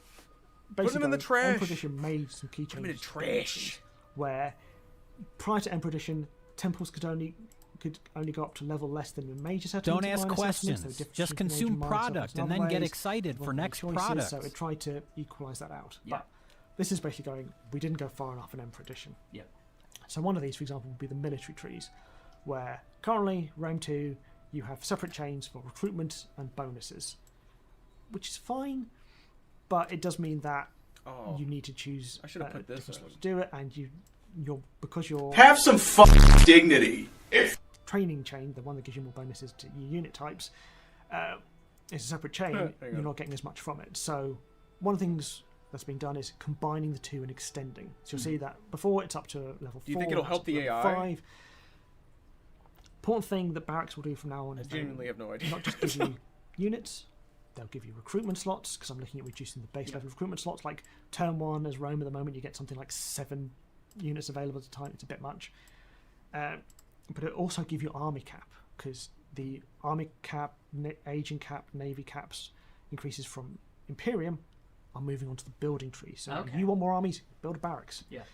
That makes sense, right? You've got to have something. Exactly. I don't so like that. As you go through this, the top 2 branches of this tree, you'll get different units. So it's got still the manipulator barracks, the auxiliary ones. It's like the whole thing. Auxiliary units. Some units will be moved from the barracks chain to the main settlement just to help the AI out. So it's got a bit more varied what it can recruit without even having. I think a lot of what he's saying sounds good. I don't think. Then if you want to, you can choose to specialize this chain more into buffing units, the practice field. Which so might it'll be still the give point. you your increased army cap. It'll still give you increased recruitment slots and the units you've got. For Josh looks really invested there. But then, Dom, our TV's going to turn off. No. Keep going. Not that one. Not that one. That one. That one. And then so the practice field will then give experience bonus to units, and it will give you champions, because this is where champion caps increase. Yeah, multi-million-dollar company. Further, you can choose to by the way. specialize into bonuses and different unit types. So range for ranged units, the horse corral for cavalry, and the practice castrum for melee infantry units. So that has decreased slightly in the variations, but want to give it like clearly ranged cavalry infantry bonuses. So we'll look at one more set of these, and then I have seen some questions. I don't know if you have an answer. I've seen quite a few questions asking about 64-bit. Unfortunately, not on the table. Like, we know it's one people are looking for, would like, especially people who use mods where they're making more use of video memory, but it's not part of these updates. That's good to know. So what are we looking at here? So this is one where tech trees combined and then split. So in the base game of you just Rome make 2, the when it AI launched, prioritize things based on that did both trade income and public order and entertainment and research what it wants to do and next? slaves in one. Can it and not, then for Emperor Edition, is that an impossible feat? Is that technology we don't chain have? For minor settlements that gave some trade income. Like, if it wants to attack a region, public order and some can't entertainment, it just be but they're both doing variations the same, and also that's a lot of different things for the city chain to do. So here, it's combining and then splitting. So there is now a public forum chain and a market chain that are available in both major and minor settlements. So big change is that generally, major and minor settlements, they can build the same thing now. Yeah. Different number of slots, but same options. So the forum chain is all about entertainment, public order. So that top two ones, you've got Auditorium and an Odeon. Then it splits into one chain that focuses, specialises a bit more in income. One that specialises a bit more in public order. And this is the kind of branches you're going to see more, where bonuses remain throughout, but later branches sort of specialise in one or the other, and you're making that choice. Then you've still got the library chain as part of this, which gives you research and will give you dignitaries. That's where you can increase your dignitaries cap. And then separately, there's a market chain, which then splits into three. So you've got a wine trader, which will require wine resource and give you a lot of money, but might consume 13 years to figure it out. Yet. Then you've got the delicatessen chain that will give you a little bit of food, but a lot less income, and it's probably where spies will come from for the Romans. Yeah. And then finally, you've got a slave trader, which will give you slave income and keep the regular trade income from the lower branches as well. So it's all that like clearer options, clearer focus. Yep.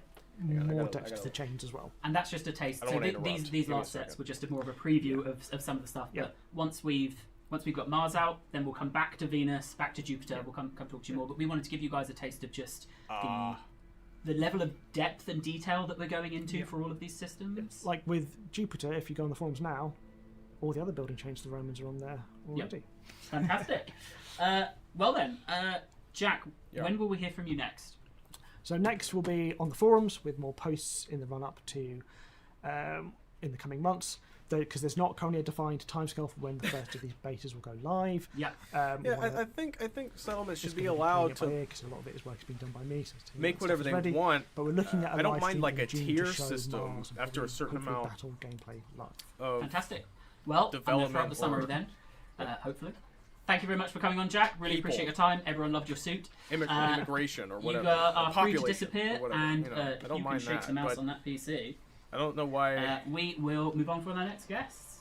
Something integral as like a trade center or walls would be barred from being built. So on the screen now, you can see everything we've spoken about so far on stream. Okay. We're going to hope I'm right with where I just told you to sit. So these I can't move these names. Where Warhammer happens. All good? Right.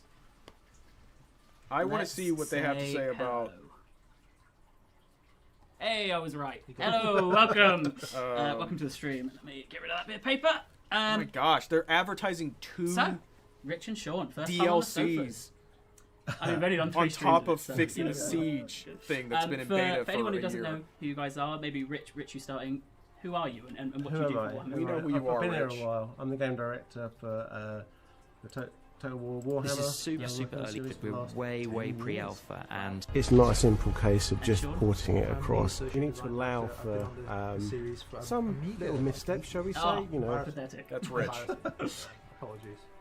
So we have 3 sections within this section.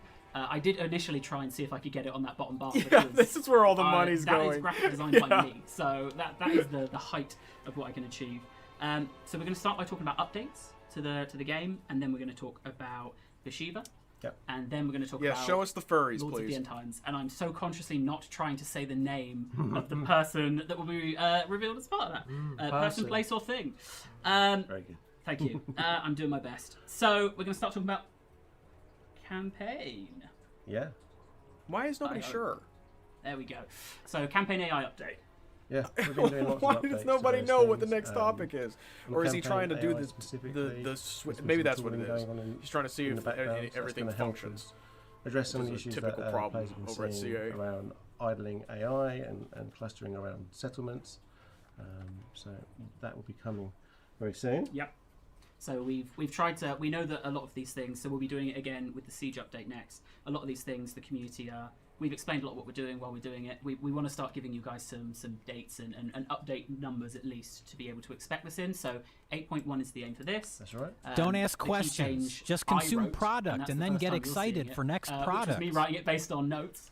So AI priorities, which have I misspelled? Yeah. Oh wait, I know somebody. I know somebody who's excited for this segment. So basically, over the course of the campaign, we've now got the controls now to better ask the AI where to spend its focus. So in those longer campaigns, getting them to change up and prioritise other actions rather than sitting and amassing around. Okay, so that's like the clumping. Yeah. So in theory, they'll be slightly less defensive as time goes on. That's right. That's the idea. But defensive at first. It's all dynamic. I mean, we've always had personalities. Still talking about AI. Sort of indicate what different factions want to do. Yeah. But that could lead. That makes total sense and looks great in the early game, and it all comes together nicely. And then over time, you might see that the decision making that made total sense earlier on. Like, are they just going to relegate it to because of the sheer number of enemies or the number of forces that they've got, or personalities? Lots of factors, then starts to go. That looks a bit strange to us. That's so lame. there's been some Somebody tweaks just got to make it a banned bit for more something. flexible. Fantastic.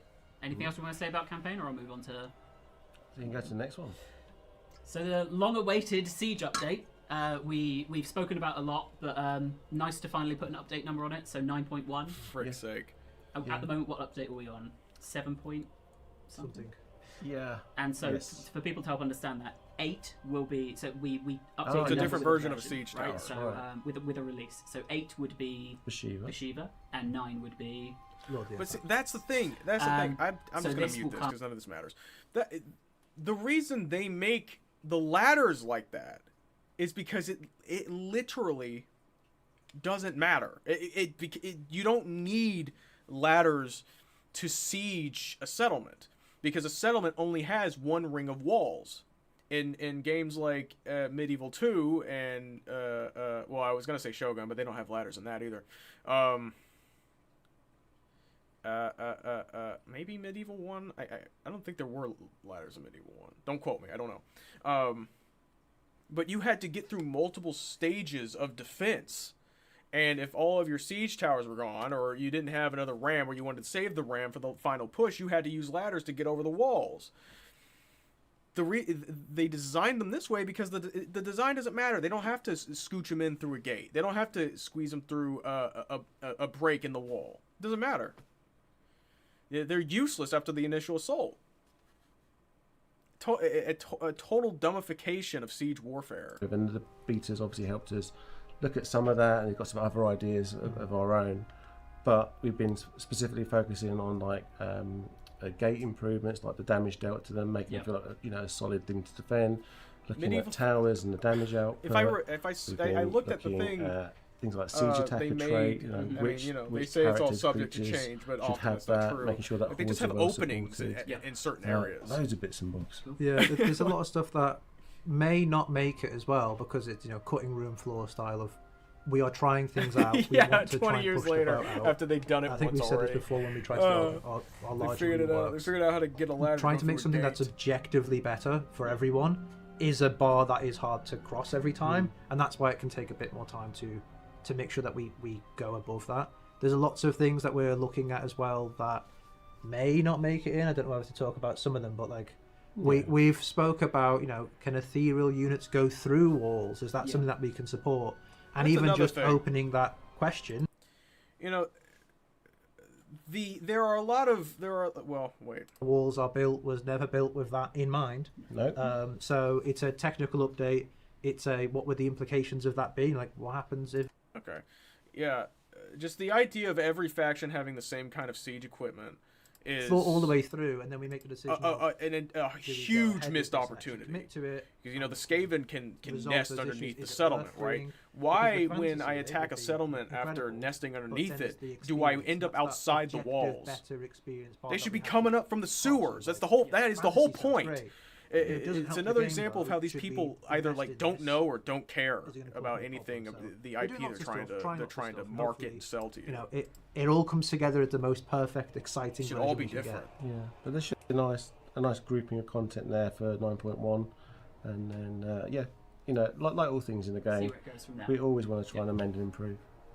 Fantastic. Then shall we move out of updates? I'll just say to Mr. Producer, if there's any opportunity to turn up the audio a little bit, even on the mixing deck. No, don't turn it up.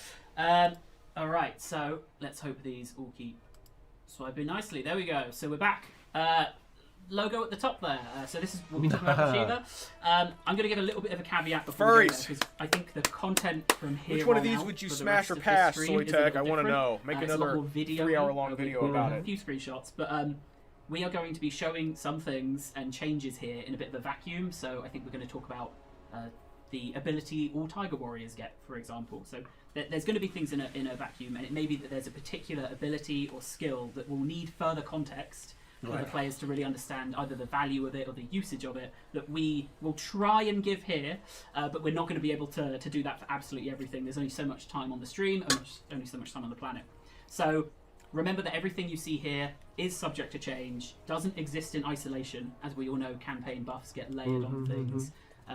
Enemy lords nerfs and debuffs on you get layered on. So everything has layers. And lastly, I did just want to throw out a massive thanks to the Warhammer licensing team. Everything from this part of the stream onwards, we've been doing in collaboration with them, and they've really been supportive in getting all of this ready. So, shall we show... Have some dignity, for f***ing sake! I hope this is the button I'm going to press. Actually, the next thing I meant to show is Ferocious.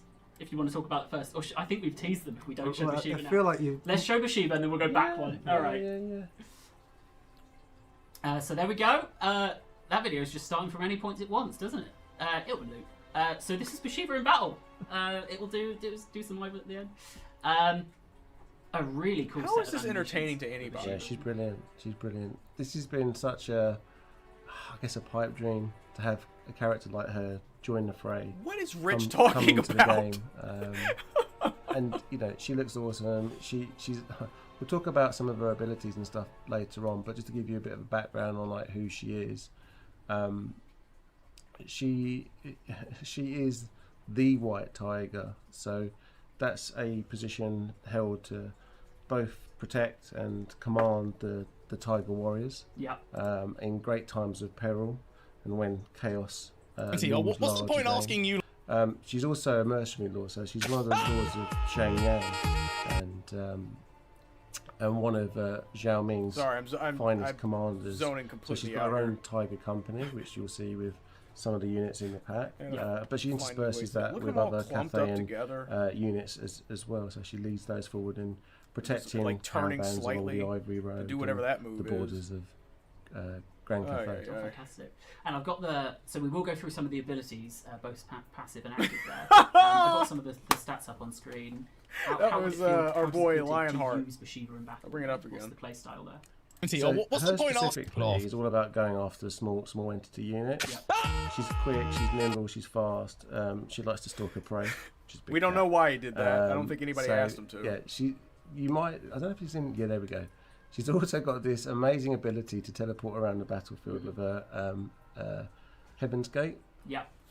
And so when she reappears, she strikes and damages everybody around her, but she's super useful for obviously jumping into the fray, but also when she's in a tight spot, getting out of it too. Yep. And we'll see some of those abilities. This was a far longer video than I remembered. Yeah. This is a really nice video. Yeah, it drags on because it's this is one of the few I didn't record. So that's why it's a much nicer quality than what we'll get into. So we can see on the abilities on the side there. Dude, I don't know. I'm supposed to respect his opinions on, said that because I've got it on its own corporate practices in the next section for us to talk about. And video games, but he like does stuff like that. Just, an expectation of that's what I'm just saying, Tiger Warriors will have. I wouldn't do it. So what is a little weird for me. What's the intent behind the ability? I mean, the fantasy around all these characters is about that big cat field, stalking its prey, getting in, roughing people up. Yeah. So it's very much giving them kind of that vanguard deployment, speed, charge bonuses, all those kind of different things. Sorry, not vanguard deployment on this one, but yeah, that kind of idea and identity. This is literally not for us. Yeah, I think the big thing about tigers, the literally big thing about tigers, is they are much bigger than people. You know, like a full head taller than a human. So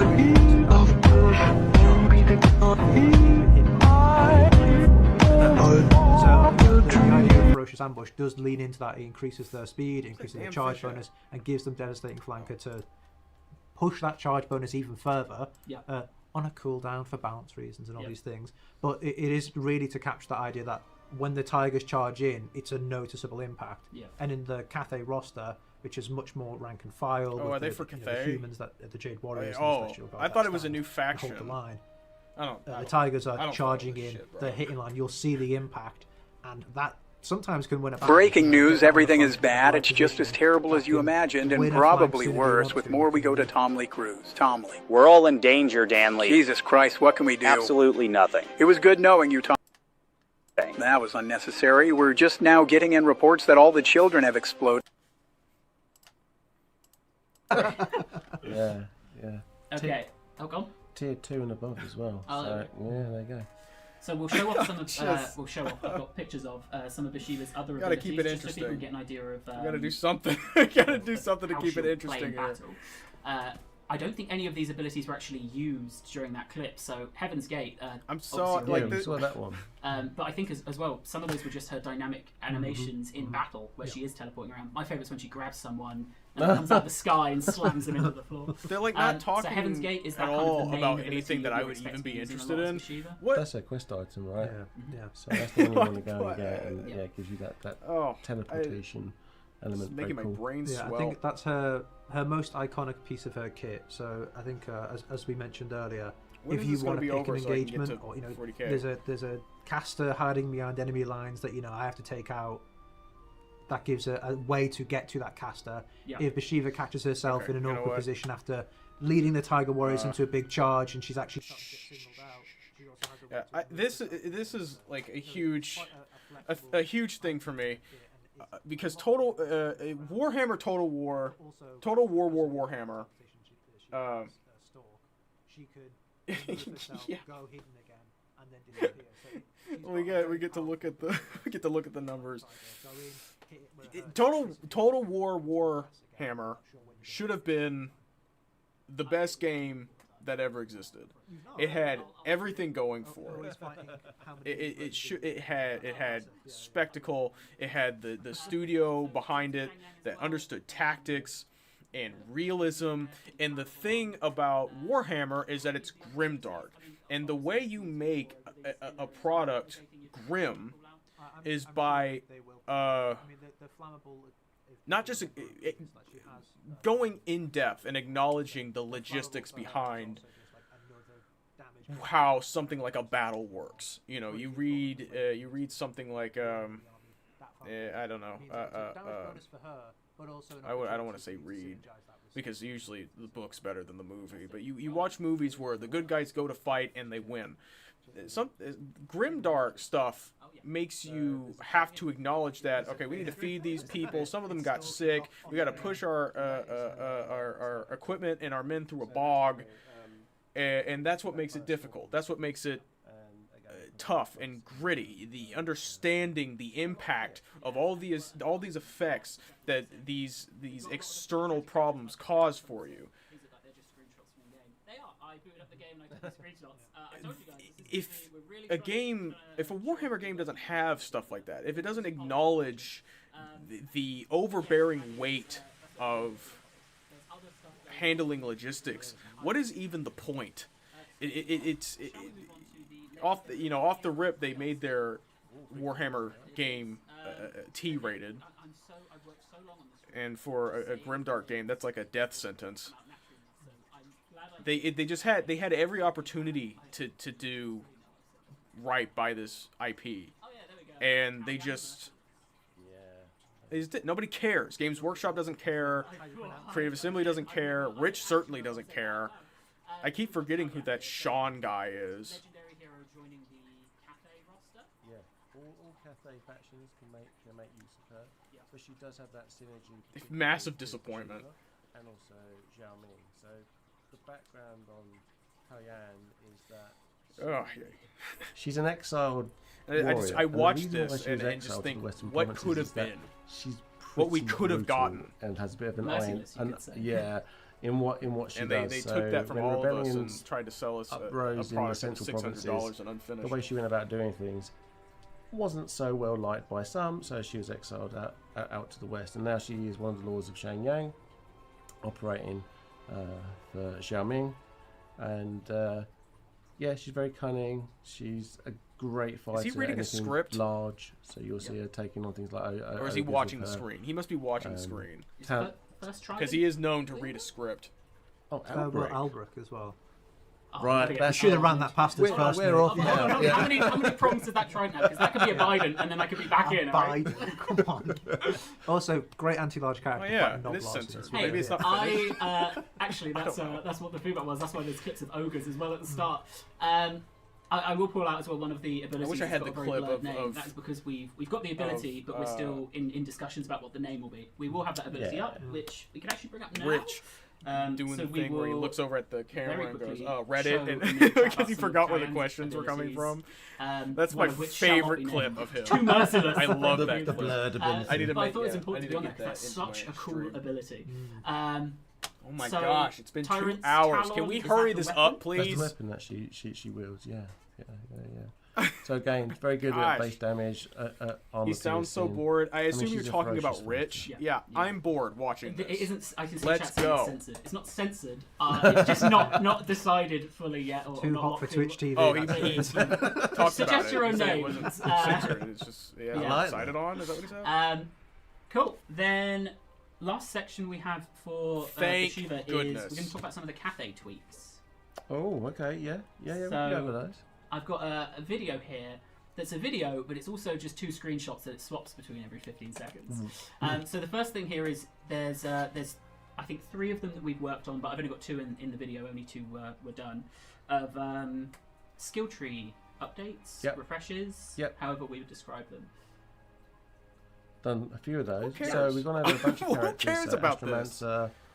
This is the worst mechanic in any Total War game. I hate the progression system. Oh, I don't want to say hate. So I greatly disdain the progression system in the Warhammer We've game. now split their line, so they've got a character line now based on melee improvements or range self improvements. I'm trying to think now. They're all up there. Oh, they're all up there. I don't know if you're close enough to see it, but yeah, no, I can see that. Is this all this is now? I'm just trying to reverse back to what I've put down in my notes. Just a showcase of the slot. Nobody has any expectations, no standards. They are. I mean, we've also changed the Sky Lantern as well. So the Sky Lantern itself is now different.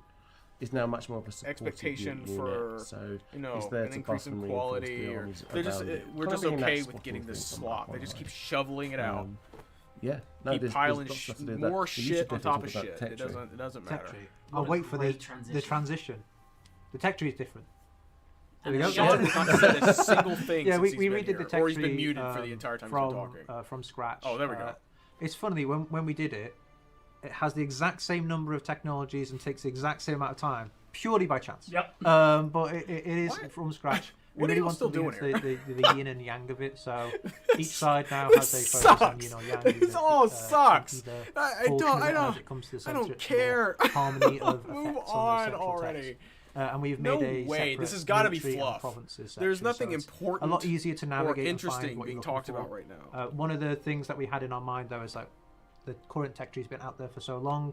We really don't want this to come across as like a change for change's sake. So we did a really big analysis of everything that was in there before, and give or take a little bit here or there. This is an objective. Like it's got all the big ticket items that were there before, plus some extra I think it would fun really things. help. And it's just a bit easier to pass. We had some issues with the old tech tree where you'd still be seeing peasant buffs, like quite late in, which never really felt like, this isn't capturing the I'm late game now. Right. I want to see the tech tree reflect that. So now you can see as you go through the tech. But why tree, are these changes scales we're with making where you were at in your campaign? You spoke about 10, 15 years later. Harmony. Are there any other changes to harmony traits or how that's? There has been some stuff done that with characters. Yep. What? Excuse me? That has gone on. The other thing we've also done as well is there was feedback on Terracotta Sentinels not really having enough punch and weight behind them. So we've done an animation metadata pass. So we've been changing that. Oh, he's coming out of the left here. That's why I can't understand him. He's too quiet. Like the damage output. And what else have we done? We've changed some of the units on the tierings as well. So I think it's Long Mars down at tier 4 now. So there's been some balance changes there. Yeah, we just want to make sure that people can get access to the cool stuff in the roster without waiting too long, while still grading the things that are the big ticket items like the Terracotta Sentinel. They deserve only after to be you but there's shovel a out couple of units where if you compare them to $25. other cultures in the game, you go, well, why does Cafe have they to view wait that so as a long privilege. to see, They view giving you DLC to buy. That's a privilege. Tier 5 spot. So we've made some adjustments. We've adjusted the cost of some buildings as well. That is an opportunity for you to buy from them after telling them how to make the game. There's been a lot of adjustments to try and improve the flow of the experience for everyone, not just for Shiva. Where's the feedback for Warhammer? I have plenty of feedback to give there. If we're all done. Well, no, one more thing. Don't forget with Bashiva and the Tiger Warriors, they all facilitate work with the dragons as well. So make sure to check that out as well. And also anyone who wants to snip the little bits of lore, because there's some really cool some lore in those skills. Wow. Well Who then. cares? Press the button. Leave. Are we ready? I'm so excited about this section. This is the section of the stream I'm so excited about. So we've all seen on Reddit that there is a very passionate fan who's hoping that right now we're about to reveal a man-sized rat, and we do have something man-sized, and it is a man. So we have here our next Lord of the End Times. Who is this? It's the guy who I said will have his day. And he's having his day. He's definitely having his day. Yeah. Wow. So Boris Toddbringer. We've been waiting for that rework since Warhammer 1. Yeah. It looks Nothing like to say. Here. He's finally here, but in here now to be fully playable. Yep. So it's really cool to get to that point from, I mean, from the original Warhammer, 10 years later, to now be in that position where, yeah, you get a new experience, a new fight with the Empire. Yeah, like you said, he's got isn't that funny? visual glow up as well. His, I think it was like well, it's something I want to say about these. Like 9 years ago. They have like little animations in the like the in the faction selection where he really stands out. But they don't. Interesting guy that he is. Have so I do animations think everyone's with us. It's been a while. It's been so long. So, actually, never mind. I'm not sure anymore. I need to. As that's more in a stage that I've got. I just remember them having that. We'll have some general campaign questions, but mostly style of battle animation. You know, where it's like it's still image, but it's morphed to make it look like it's moving. I despise that. So Bannerlord uses it. You've seen him in his Lord selection screen, and now you get him in the battle. So Boris Tombringer with his new model there. They have stuff working for Warhammer. I want to see stuff from Medieval 3 and Rome. I want to see all that in practice. Somewhere in Lustria, I would imagine. He's not gone quite as far afield. No, he's in Midland. Yep. Shocker. So if you were confused about where the priority is, fantastic. And so what's the kind of campaign atmosphere you're aiming for Boris? Well, generally, as Warhammer has gone on throughout the trilogy and into Warhammer 3 as well, the Empire's got still, pretty Volound says, it's part quite of a me finds it dangerous place to be unbelievable now. that they're still doing this meaningless hyping our up good of a friend big Boris, chungus epic he's cool sick of being on monster the defensive. or He's giant sick body, of all these tiny head people walking legendary into the epic Empire and man. acting like they own the place. It sells. So he's going on the offensive. It sells. I mean, you know seconds. Soytech. Just watch that. Well, why'd you bring attention to that? Hang on. Perfect time for vengeance. Now he's going to take the fight to everyone else. So That's what he did. He'll start in a position where you'd expect it in Midland, and he's going to where Karl is trying to unite the Empire. Elspeth is holding off the Warhammer 1 had forces normal over cutscenes. Boris is much more about taking what is on going on? anyone and Why do we everyone live that's in this the cursed Empire right timeline? now, and anyone It's that's so even messed thinking up. about getting the Empire. He's Warhammer taking the fight 2 for them. No more defensiveness. So they he's downgraded embodying in Warhammer 2. What have they done for 3? Ulrich, you know, Yeah, the god of war, winter and wolves, and he's bringing that war with him to all of the foes of the Empire. Look at those. He's got his claws out. 3D models. Rubbing against each other, barely reacting to anything the other one does. I don't have the transition statement. That Very cool. So what we've if got I wanted then, to so play with a couple of toys, I would a just couple buy of them. Here, Oh wait, I can't so do that because it would cost me at least $200. Do you want to talk about the unit, or do you want to talk about the ability that a lot of Boris's faction will get? Your choice. I could talk about both. We'll see what's on the screen. There are two different slides. We'll start off with Crush.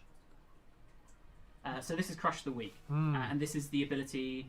So people will know that it's currently on Boris Tombringer exclusively right now in the live game, but it's being changed slightly because it's not going to be just on Boris. It's going to be on all Recon units going forwards, which means it's going to have a few changes. As it stands right now, this are you sure you're not remembering much work a mod? in progress and all of these things will be tweaked as they that might go. be a mod. Even that image is very much a placeholder image that we've. Oh, the icon's a placeholder that I put over another placeholder. Yeah. It's double placeholder right now. But it is very much much hit a new meta. The intent is we want the Ulrican units to all feel like they've got a clear play style and flavour. Midland's a much more melee-focused Empire culture, and we want to make sure that those units had the ability to actually succeed being this melee-focused. Can we move on? That's what's been really interesting about digging into the pack. Whereas when the Hunts Marshal came in, he brought a lot of kind of frontiers units, right? Yeah. And Boris does feel like he's bringing his own flavour there. We had a bit of an it's issue. It's not just Empire Plus. It does feel like a sub-faction within. So we'll show off one of them now. Go for it. So who do we have here? It's the Teutogen Guard. It is. It says it on the screen. It's the Teutogen Guard. Aren't there mods that add all of these people in? People listen There's a mod that adds Talkbringer. I'm revealing There's a nothing mod that from the adds two these units guys that we are literally. talking about today. I almost said that those guys aren't new, but they might actually be new. From? Well, the Knights of the White Wolf happen to have several very esteemed nobility within them, and it's based purely on merit. It's not just about station. If you are particularly good Knight of the White Wolf, you might be elevated to the honourable position of the Teutogen Guard, whose duty is to protect Al Ulrich, Emil Valgar. Two completely inconsequential things when we talk about those guys, but that's who the Teutogen Guard are. what they do in practice is that they're heavily armored AP units, so that we want to push them a little bit sturdier and slightly fewer in number than the greatswords. So they are on the advanced side of greatswords in terms of what they do, but a bit more generalist as well. So where greatswords have, you know, the anti-infantry, they're classic greatswords. These guys are, you know, bulkier, heavy hitting, lower entity. They're kind of like the epitome of Empire's infantry to date so far, and they're going to be a bit harder for other Empire factions to get hold of. But all of the Ulrican units that will be coming will be a bit easier for Tubbinger to get hold of, because of course they should be. He's Midland. Yeah, right next to him. Yeah, he's got them in the back room waiting to come out. So we do have one other unit to show. Did these guys ever get into combat? Did it, Luke? I wasn't paying attention. I was looking at you. I'm hoping that everyone got to see them hitting people. I sat on the. They're raring to go. They are. For much longer than I thought I did. There we go. I think people have seen this before, right? You've seen them hitting. I'm looking at the chat. Did anyone else see them hitting, or do I have to vamp for time just so you can see them throwing their hammers? You want to see them so scraping we along? will. No, they didn't see them hitting. I really Talk really sat on them way too long recording them in idle then. So we do have one other unit to reveal, and funnily enough, we saw a Reddit post like a week ago that was, forget all of these units. There's one unit I really hope is part of the Empire pack, and that person is going to be very happy to see the Knights Panther. It's the Knights Panther. It is. Yeah, well, when we make the packs, it's obviously very themed around like a singular picture, and given that we're doing Boris Todbringer, the Ulrican units, the Knights Panther also have a chapter house based in Middenheim as well as Talabheim. So we thought, well, we've got to capture all the major knightly orders as much as possible. So we've brought in these guys. You can see they've got a bit of anti-large on them already, so they've got a slightly different role from the existing knightly orders that are in the game right now. Yeah. I can also tell you, I'm pretty sure that's the wrong video, because I'm pretty sure their horse armor should be blue. The horse armor should be blue. I was going to say that they I mean, if my producer double clicks on that video, double click it, and then you click browse. Do you see another one in there called Knights Panther? Blue. If you go, if I could just stand up, I could do it. You can stand up. Do you think I could just run over and What are fix you, the video? incapable They'll of never standing know. up? What do you They'll mean? never know. He's being held at knife point. So they should be blue. Stand up. Very blue with some gold trim. Yeah. Such is the development and progress. Every day things are progressing, and we thought, we'll get the most recent version of the Knights Panther to show off. These ones, the most recent version. This was updated like 2 days ago. Yeah, so it that's literally. It literally doesn't. Okay. It doesn't matter. It doesn't matter. These are stream. all. So these are the Knights Panther. We're gonna have to watch them so idle just again. Get them, as we prepare for them to charge. Actually, you love an idle. refuse to version, buy. so we can take our time. I do. I sat there and I was like, about 30, 40 seconds would do, and I did not know how long 30, 40 seconds is until I've sat here in the hot seat. Boycotts don't really work. Knights Panther, I mean, we'll see it in a second. You've probably just seen it before. Their charge is devastating. Lovely in blue, though. I could never imagine seeing him in silver. That's weird. Who would do that? Exactly. But do you know what? What I do think that helps to emphasise is everything we're showing is development progress. Like this video I took yesterday to replace the one I took the day before. I like it when it does the boom.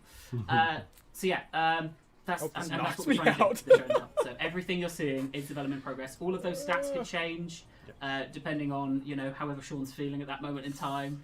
I have to remember what Sean does.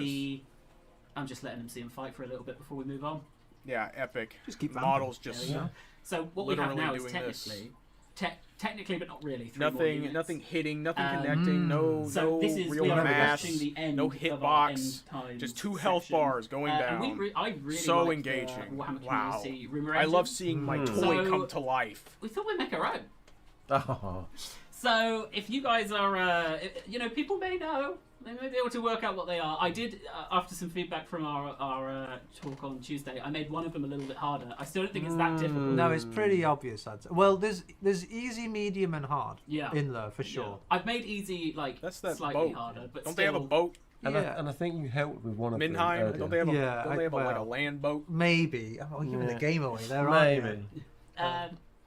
So, if feel free to click these, guess what you think they'll be. We'll, oh my we gosh, will are we eventually children? come back and show you what they are. Every time, I feel like I'm being condescended to every time I watch these streams. The thing I am most you can place cast reports wherever you want. Here's a picture guessing game. Enjoy. I'll just ask from you guys first. When are we going to hear from you next? Like, I know the answer to this if you don't. You say it and we'll say it at the same time. June. So I think the plan at the moment is in June we'll come back. We may do it may be a stream, it may be a video, maybe both. Where we're looking at the moment to maybe talk about some of the free update stuff that's going to come with. That'd be good. So you may be learning this for the first time because we're I'm going to pretend I was fully up to date with all this. So at the moment we're ready to go. Fantastic. At the moment, I think the plan is in June we'll come back and talk to you guys about some of the stuff. Yeah, cool. Because we spoke about some of that in December, like some of the devastation. And, yes. I didn't know I could put that voice on. But we'll come back and we'll talk a bit more comprehensively about some of the stuff you can expect to see there.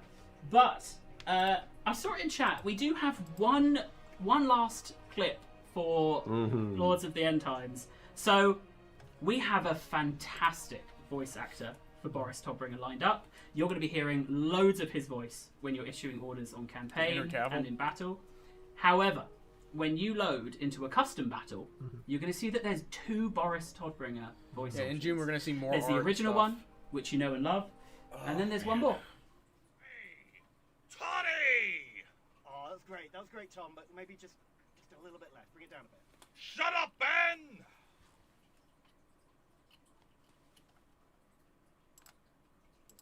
Beautiful. Boris Todbringer! At pace! None shall live! Oh, I hate Kazrak One-Eye. I know we can't. Who is that? I know we can't. But for me, can we all just have one? It's me, Toddy! Just like this one. It never gets used. There it is. So, there we go. That has been one of the hardest secrets to keep. But it is exciting, and they'll also, I think we've heard recently that there'll be about 2/3 of the ad-libbed lines that Angori Tom gave in the recording studio, and he gave a lot. About 2/3 of them will make it into the game. Some of them just That's a little you if too you hot buy to this handle, stuff. but others will just about sneak in. So look forward to that, and that will be part coming along with Boris Todbringer. So we've got all of our information there. More in May on the Tiger Warriors. That's why it says more in May. More in June on the Lords of the End Times. So we have our last game, and then we'll be doing community inbox. I've seen a few people interested in us talking about this one as we've gone through the stream. So welcome, and you've perfectly sat in the positions that I prepared for. Seamless. Who's that Absolutely guy? Seamless. So people haven't seen you guys in a while. So Dave, we last streamed together 7 years ago. It was a while. And Kev, we did do Rome one. Yeah. So welcome to the stream. Thank you. We'll show and tell. That's more names. It is very hard. It's crazy. I don't know how Rich and Sean managed that with the heavy jumpers. And the sad thing about that video is we didn't get to say big thank you to Rich and Sean for coming on. But I'm Thank sure chat will show them Rich and Sean. So, who are you guys? Dave, starting with you. Who are you and what are you doing on Total Warhammer 40,000? What are you doing? Who are you? Hiya. Yeah, so I'm David Petrie. I am the battle product owner for Total War. So basically, I look after the when and the what are the features that we're building across all of the super exciting games that we're doing. Of course, with a really big focus at the moment, as you might expect, on Total War Warhammer 40,000. So yeah. Also, massive 40k nerd, so this is a dream. Very, very orc-oriented is how I describe myself. We don't have to talk about interests or anything. No. Okay, all right, okay, thank God. Okay. No, it's orcs. Yeah. Hello, Oi. hello, I'm Kevin. I am Hey, Vol, thank you for coming. This is so boring. You're doing well to carry this, especially with all your little editings, but my god, there's just absolutely nothing here. Right. Do you think they're saving the best till last, or is this it? Is it just fluff? No, it's all fluff. It's all fluff. They don't have anything of importance to talk about. There's nothing. It's nothing. Oh, okay, wait. How's Vo's volume? We're cooking. We're cooking. We're busy away. Yeah. Well, there's a lot hello, of passion, hello, a lot of fire. I think hello. We'll see what people say. Awesome done, so, actually, I So can check think myself. Hold on. like the team is really. Yeah, no. I think you're on a moving, we're different making microphone. progress right It's now. kind of tinny. It's like the webcam Battlefield is behind your computer or something. I think it just switched mics, and, but I can sort of hear you. It just sounds like you're a bit underwater. Did it? Oh man. So today we will be showing off. Here we Your go. new streaming setup. Here comes the problems. He sounds fine. Okay, they can hear you. Just for those at home, what is the? I wouldn't want you to try and change. Oh yeah, you actually just fixed that. I was about There to we say, go. maybe you don't want to tinker with anything while you're streaming, but you just got it right away. Cool. Yeah, totally back to normal. Perfect. Yeah, it's trying to come through my cameras. Webcam. Yes. Yeah, that's what I thought. Logitech mic. Ridiculous. Again, I apologize because I captured. Yeah, I'm baffled by how little they have and background artwork. So on top of that, how absurdly over the top they're trying to push it, and then they come to Warhammer and they're displaying all the reskins and stuff. So and acting the like caveats it's I had is new and so boring. I don't care. This confirms, I think, what I've suspected a lot of their strategy has been for the past, since Medieval 3 was announced, which is that it's an act of desperation, because they've obviously neglected their medieval, actual Total War fan base for fucking years at this point, and they've got a problem now where it's like a high risk situation. They're having to basically reboot all the Warhammer stuff and try again with a new audience there. But if that doesn't work out, they'll have to try and get the original fan base back. So they're kind of hedging their bets here, because obviously the importance that they place on the respective audiences fluctuates, changes a lot over time. Like when the Warhammer cash cow is in full tilt, that's all they care about, and they just totally ignore all their actual fan base for years. Yeah. They don't have to care. They don't have to care. They're just like shoveling in the stuff. Yeah, exactly. And now that started drying up, the cash cow has been milked, and they can't continue with that exact same project, because it's like I was saying, like I'm kind of surprised they're still just milking, super cool character man, and thinking it's gonna have some sort of an impact. Well, maybe I'm underestimating that, but I thought that people had been getting bored of this shit for years, and like you were saying, it is just fucking reskins. Yeah, so they are with like different stats. Okay, real quick, Hashoot, I see you in the chat. Let's schedule a time to get together so I can talk to you. I like to get like a little pre-screening before I start chatting with people live. So let me get with you after this, and I'll hit you up and we'll plan something. Sometimes forgot. But yeah, freaking time for that. I think what happens is like people. The Warhammer people will be like, they don't want to have any more reskin DLCs anymore. But then the new one comes out and they're just like, oh my gosh, Taurus Toddbringer. Yeah. Oh my goodness. Who cares? People suck. It's not just capturing your planet. Yeah, I suppose I've been surprised at this shit from the very beginning. Like, how the fuck did we get here? With this Warhammer cringe being in Total War. That was always my position. I wasn't ever shy about it.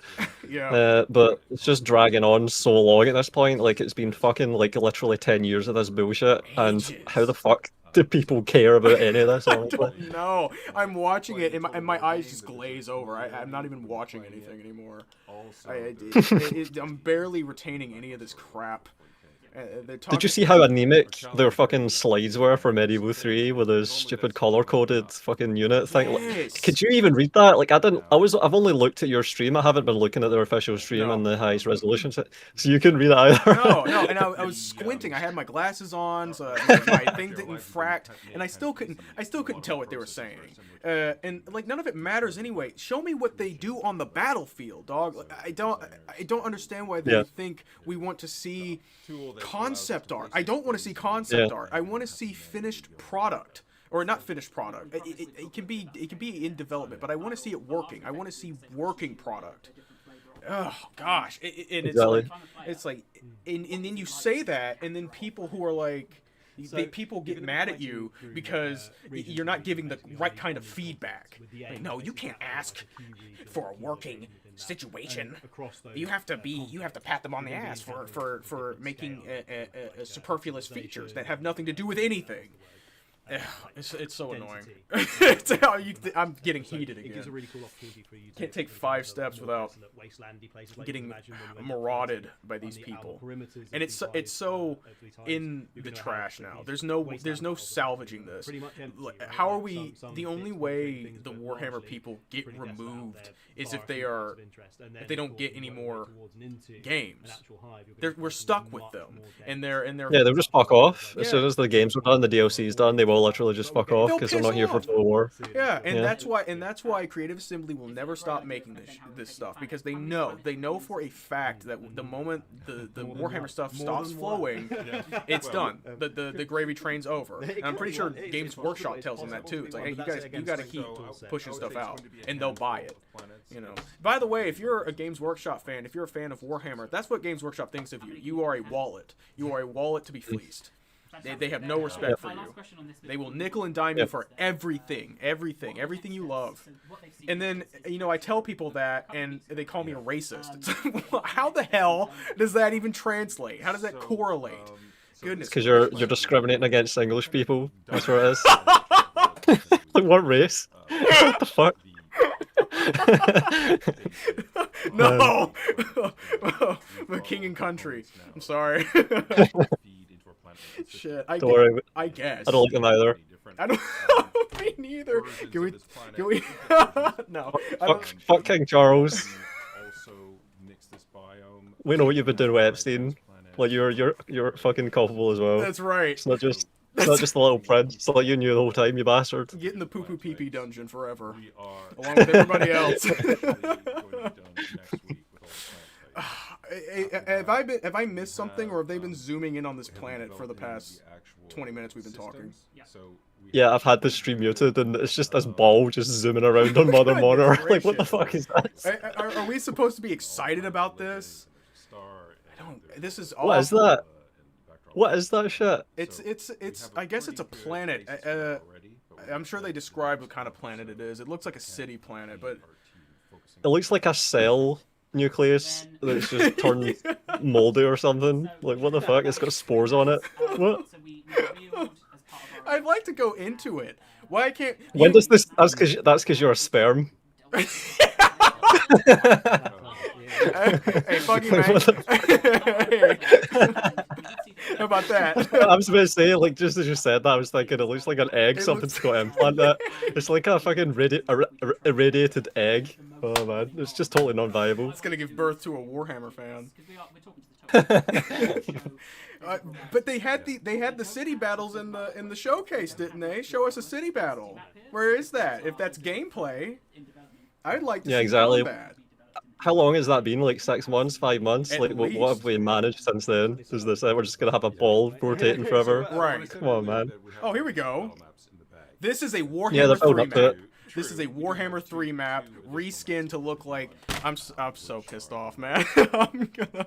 Wait, so this is meant to be 40k shit right now, and they have been saving the best till last. Is that what's going on? I guess. This was all prelude to 40k. So if there was any doubt in your mind, Medieval 3 is a fallback plan. It is a fallback plan for a dead game that was meant to be a companion game to 40k. That's what Medieval 3 is. It's fluff. It's fluff. They don't care. They don't want to give you a good game. They don't. Everything I said in that video was right. 100%. It's very clearly obvious. The aim is, again, you've got all of these... it's what you'd expect as well, if you just assume the most cynical, greediest possible motivations and what they would do if they acted on them. Like, it's just what we're getting right now. Yeah, and Dolphy's blowing up in chat going, this is just a Total War game. Nothing's different. Same line formation. Yeah, I didn't even get to think about that. It just looks like a Total War battle there with the fucking units arranged in lines. Yeah. Yeah. It's like Napoleonic warfare, Exactly. isn't it? What the fuck? Are we just gonna line up and shoot each other? What century is this Warhammer 40k set in? Is it like fucking... Well, that's probably a retarded question, isn't it? Yeah. Yeah, so... I just had to ask because, like, why is there Napoleonic fucking... Well, what is the point then in 40k if it's gonna just be Napoleon to a war? Right. What What's the point? I just go play Napoleon again. It's got better AI. Yeah. None of this looks good. Am I supposed to be excited for this? Am I supposed to be pissing and coming over this? I'm not feeling it. It's all the same guy. No. It's all the same guy. Yeah. Aye. This is a travesty. That's not at all the formations they had in the they're absolutely the demo. 5 months ago, or whatever it was. I don't even know what it was. I'll lose track of time with that shit. It was like How 6 many months has ago. it been? It was a long time ago. It was a cinematic. Yeah. That was CGI cinematic nonsense, and this proves it. A lot of options for the player. Yeah, for sure. So anybody advocating for this game's quality, anybody advocating for Medieval 3, the possibility of Medieval 3 being worth a single shite, it's not going to happen. It's totally worthless. I don't want to hear any more about it. From now on, here's my message to my audience. Don't seek people out and do this, but from now on, when people are like, "Oh, the game's not even out yet," you have to tell them to shut up. Tell them to shut up. I can't do that because I have to justify my position as somebody with a public platform. But you can do that. Tell them to shut up and get out of your hobby. They don't know what they're talking about. Gosh, I wish I could do that. There's a picture for you if you want to put that up. Oh, what? Yeah, just if you want to put that on stream if you can. What is that? No, I'm not putting that on stream. What is that?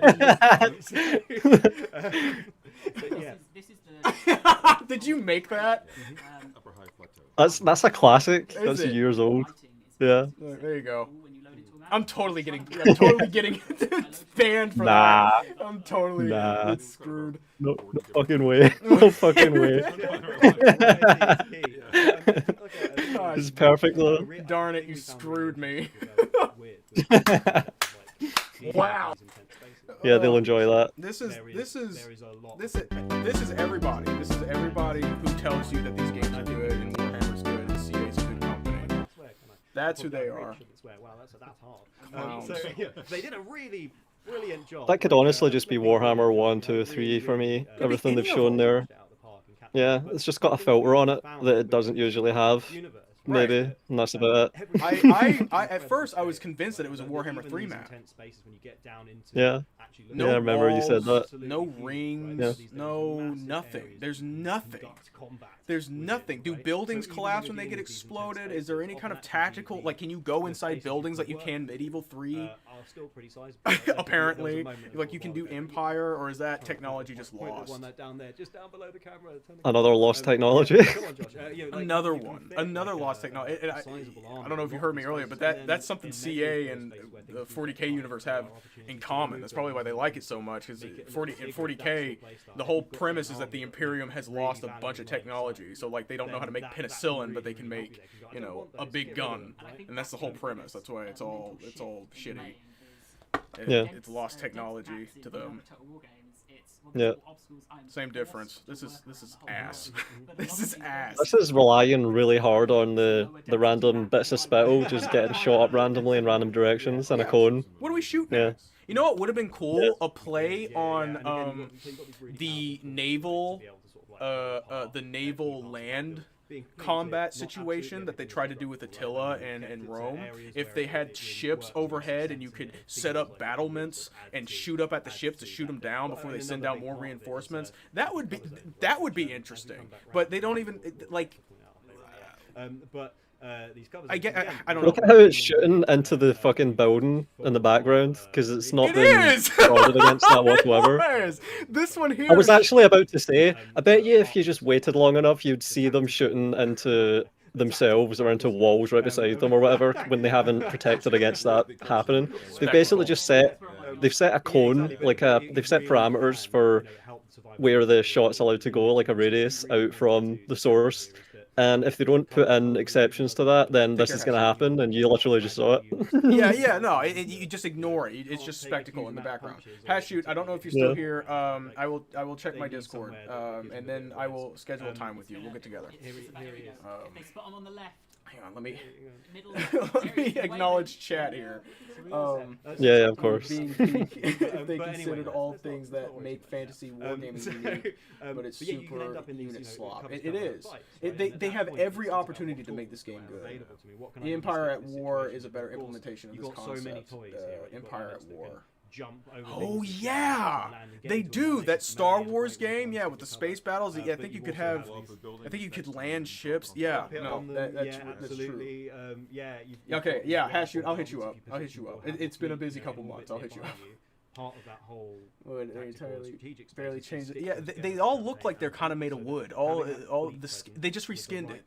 Anybody with knowledge of 3D modeling can make this.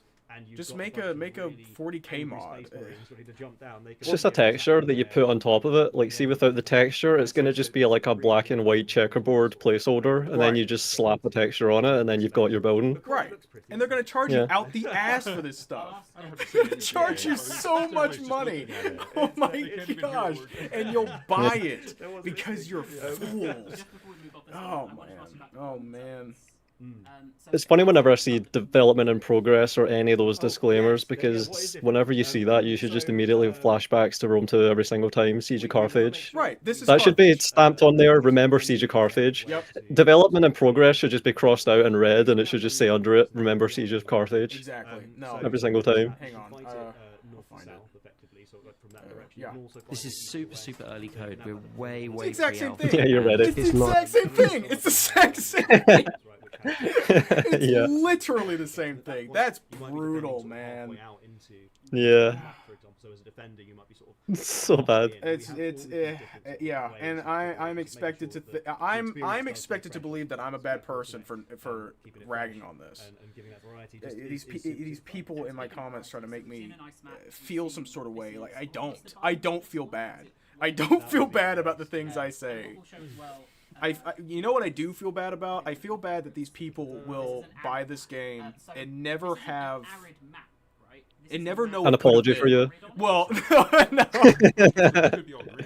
because they will. I've had apologies from people years later because of the shit that happened in 2020. Right. 2 years later, it's like, oh, I was a bit of a dick to you back in 2023. You were out. Back in 2020, you were actually right. I apologize. Yeah. Wow. You're damn right, I was right. What can I do with that now, though? Right. What, am I going to collect them and yeah, like you failed when it mattered. Exactly. Don't fail again. The game's out. Yeah, it's too late. Yeah. You've already ruined it. Yeah. You'll disappear now, and then an exact clone of you 10 years younger will just replace you and say the exact same shit. Exactly. And it'll just go on forever. Exactly. Yeah. That's what I hope. I hope I inspire people in my position to do, you know, what you do, what I do, what Pilps does, you know, Dolphy, Nasmer, all those folks. I hope that we can usher in a new generation of kids who understand that this is trash and that it could have been better. It's needed. It's like an essential. It's a responsibility, because on the other side of that equation, you've got these corporations and all this money. Like, you need people that are saying, don't fall for the bullshit market and see marketing for what it is. Right. It's needed. You're needed. People like that are needed. Absolutely. Otherwise, they're just ripping off everyone with the worst possible slop. I really like Yeah. And that's why I kiss Candyman's ass as much as I do, because I 100% believe that game's going to be the new standard. I 100% believe it. I will push that until my last breath, because this cannot continue. This is absurd. And somebody mentioned something in the chat. This is the new engine I heard so much about. Yeah, what changed? What's different? What's different? That's a very good point. Literally nothing's changed. Did they develop this engine to support gameplay in any way whatsoever, or is it all just graphics and space battles? Is that the whole point? Just making shit that looks cool, more don't care looks cool? You know the answer to that. You already know the Yeah. answer to that. Look at them all Yeah. lined up in a row, ready to get shot, World War I style. Pointless. What is even the point? I feel. I wanted to. Regardless of which it is, you know what? I'll mention it now because I wanted to keep. I wanted to keep it in the pocket for when I made a video about it. But I might as well mention it. I know the feeling. Do you know a game called Stormrise? I might have heard of it. Is it a MOBA or an arena shooter or an extraction shooter or something? It is a. It is a RTT. Shooter game developed by the people, the studio that made Medieval 2. Oh, right. That's different from what I was thinking of then. Yeah, no, I've not heard of it. Yeah, so it's literally the game they're trying to make here, but a Creative Assembly studio had already made it, and they did it better. It wasn't a good game, but I can tell you one thing: it looks a lot better than this. You know, let me see if I can. Oh, sorry. I don't know how to keep it from doing that. But so you know, they had formations and stuff, and you know, tactical shooting mechanics. I say mechanics. I don't know. I never played it. I've been trying to find a physical copy for it, but it's just embarrassing that a studio they basically absorbed and dispersed did it better. Blew me up. I just kept getting alerts. Yeah, here it is. 3 solid days. Exactly. So we have enough in the Can I get a trailer, maybe? We're gonna ask just a few questions because we're relatively. We skipped that entire segment. I wasn't even paying attention to any of that. Who are you? Is this a long time ago? Like, is it the Medieval 3 studio as it existed? Or, I mean, Medieval 2 studio as it existed? Or is it just people from there? I'm not sure. I'm not too clear on the specifics of that. But what I found on the wiki is that it's the Australian branch for Creative Assembly that made it. The one that no longer exists. I thought that was Golden Axe that got them shut down. Like, Sega laid a trap, basically, to give them a project they couldn't do, and then they fucked up, and then they got axed after they couldn't do Golden Axe, I think it was. Really? I have to look into it more. So I had leakers tell me that. It's Golden Axe. I didn't even know what that was until the leaker told me about it. But apparently it's some Sega 80s IP, I think, and they put that Australian studio onto making that, and then they fucked up and it got pulled, and no one ever played it, and then they just broke up the studio. Dang. That's brutal. And they did that on purpose. That's brutal. What an evil company. Yeah. Sega is the worst company. Like, it's not loading, but just search up Stormrise. It's actually crazy. Yeah. It is. I could probably find a good old games version or something. But yeah, that will have to be talked about as an example going forward, because like oh wow, 2009. Yeah, 17 years ago. It said it came out, or the trailer came out. The trailer came out 17 years ago. So, getting the balance between those two things is very, very tough. I'd say that the architecting and the designing of the behaviors and those things. Okay, I don't care what this guy has to say. This is the Gabe Newell lookalike they have as some kind of. He's some kind of head director or manager or something. That's Roger Collum, the guy that did all the bullshit blog posts. Where he says, Roger Collum, we're as big fans of Total War as you are, and we all laughed because we know this fucking idiot hasn't ever even played a Total War game, and you know we could probably beat him blindfolded in a match, like if he was to do a Total War campaign on easy, and let's watch him do it on easy and see how badly he fucks it up, you know, etc. Because he's just one of these executive people that get shuffled between studios to get a new job. Like that's it. He just, oh, there's an opening at Creative Assembly. I'm applying for that. Right. Oh, this Roger Collum guy had a job at EA or Blizzard or something in some sort of a director position. Oh, we'll get him. That's literally the match. That's how it is. Right. Yeah. No. These guys I are honestly fallen. doubt he's ever played Total War. No. Yeah. He admitted he didn't. He said I think he said in the last community inbox thing he was in. He said that I've only played the Warhammer games. So he's a Warhammer guy. He admitted that. Oh my Don't God. take my word for it. That's just what I'm remembering. I'm pretty sure he said that. I'll have to go back and look. I Yeah. have it written down somewhere, but don't take my word for that. Yeah, that would be damning. A damning admission. I'm Because sure. those aren't even real Total War games. No, they're not. They're Warhammer games. Yeah. Like 2008. Yeah, Dolphy knows about it. Dolphy knows about Stormrise. Where are the millions of units if they at least could update the engine to have hundreds of thousands? You know an engine that can have hundreds of thousands of units? Candyman's game, the Rule of Iron, Dark Age. Go wishlist it on Steam. Yep. Looks mid. Doesn't even look good. It really doesn't. It looks like Warhammer 3. And there are mods that make Warhammer look good. I don't understand. Whoa. Is this... Surely there's an end to this. Surely they can't keep this up forever. No way. You know, even BlackRock's not that generous. They don't. They can't keep. They can't keep giving payouts to these people for nothing. It has to end. Oh man, we gotta make our own games. We gotta make our own games. Yep. And the games are the only place to really look now. It's been really bad for a long time. It's gonna just get worse. Which is fine. It's time that the game industry, as it is, collapses. It's time for better things. Seriously, we don't have to live like this.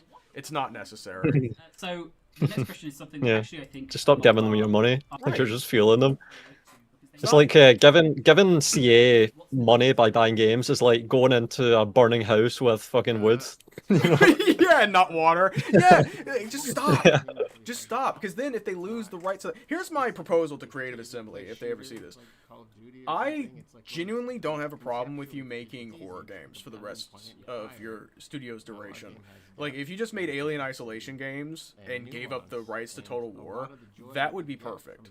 I would if you just killed the series altogether and let people make games similar to Total War, that would be perfect. That way, you know, Creative Assembly can continue shoveling out their products, and we can get stuff that we like. You know. Yeah, the last time they made a good game was Alien Isolation, and that's just because they had a dream team of people that were just super enthusiastic about working on the ultimate Alien game, and they just they grinded through it. It was horrible for them, and they grinded through it, and eventually made a good game somehow. And that's like the last time they made a good game, like 12 years ago. Was it 2014? Jesus. Yeah, a long time ago. It was like 2016, 2015. Yeah. Halo Wars 2, Creative Assembly, I think aided in the creation of that, but they weren't that heavily involved. Dolphy, from what I understand, I might be wrong. Yeah, it was like half and half, I think. You think so? Okay. Yeah, I've heard conflicting reports of it. Like people claiming credit or trying to offload credit / blame for it. You know. Nobody wants to be responsible. Yeah. Like the people from, was it 343? They basically blame the people at CA and say they were inept, and vice versa. Shut up. Okay.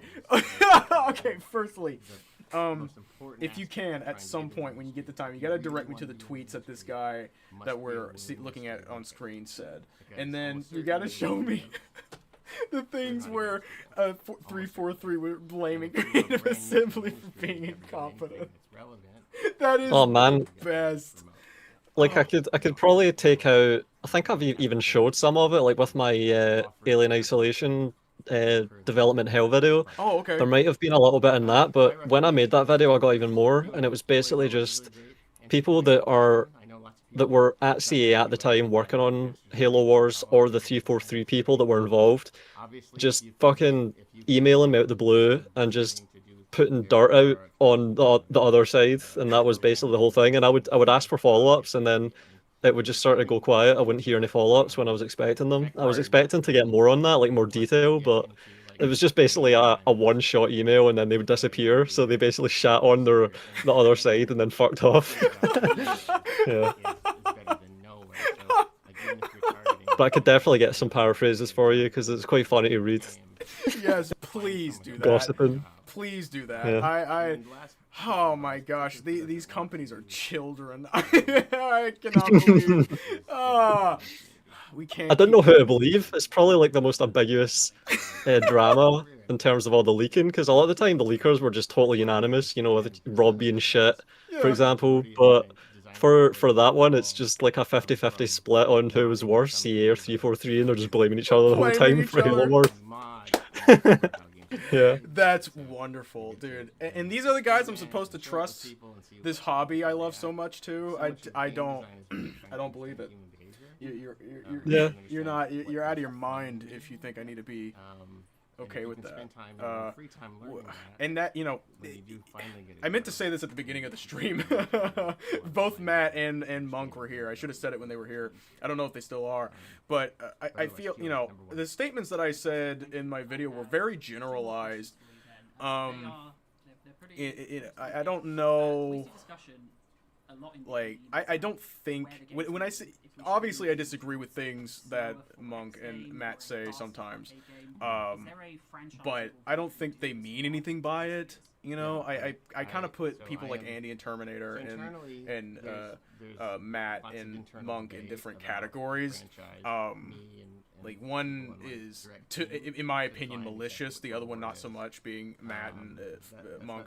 But you know, if you say something I disagree with, I'm gonna say I'm gonna tell you you're wrong.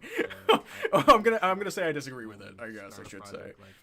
Sometimes I'm not right, but you know, sometimes you know, usually even when I'm wrong, I'm right. So really, this is a learning experience for you guys. You know, yes, I was about to say, like, when have you been wrong? I don't know what you're talking about. Well, at the beginning of the stream, my Life Burrows is not the guy in the actual video. That's Life Walter. That's the guy in the video talking about the vision for Medieval 3, and you know, you need to build your dynasty and make a name for your house or whatever. That's that guy. Life Burrows is a different man. Yeah, that's just names of fucking people, you know, just yeah. No, I got it mixed up. That's nothing. I don't want to like rag on somebody for not doing what I'm saying they're doing. So just so everybody's clear. But Life did work on Warhammer too, so I'm still kind of right. There you go. I think it's Leaf. I think it's some sort of Saxon, German, sort of Scandinavian kind of thing. That's what I thought. Yeah. I thought it was Leaf, but I heard somebody pronounce it Life.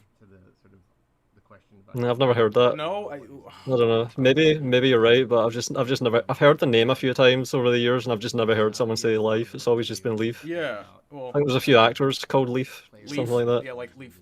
Or there's characters in Vikings as well. I think there's a Leaf in Vikings. Leaf Erikson. Yeah. No, you're right. So I think it was Josh I heard it from. Josh from CA. Yeah, but Josh is retarded. Well, that's my point. So he might be wrong.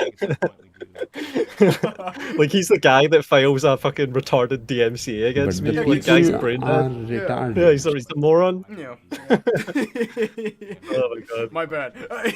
I shouldn't have taken his word. But you know, I never heard it. Oh wait, no, I'm gonna have to go. I'm gonna have to go back. Oh man, wait a minute. I'm pretty sure. Oh damn it. I would not be surprised if he did that and you remembered it correctly. I just think he's retarded, and that would explain it as well. I don't blame you for that. I don't blame you for that. Oh man. Okay, wait. Building. Fantastic. Well, that's all of the questions I had from the inbox. Also, he's answering questions. I don't even care to hear them. They're always the most useless things possible. I hope you were able to watch some of it. You probably busy doing. Okay, wait. Actually, they did it in the stream, so.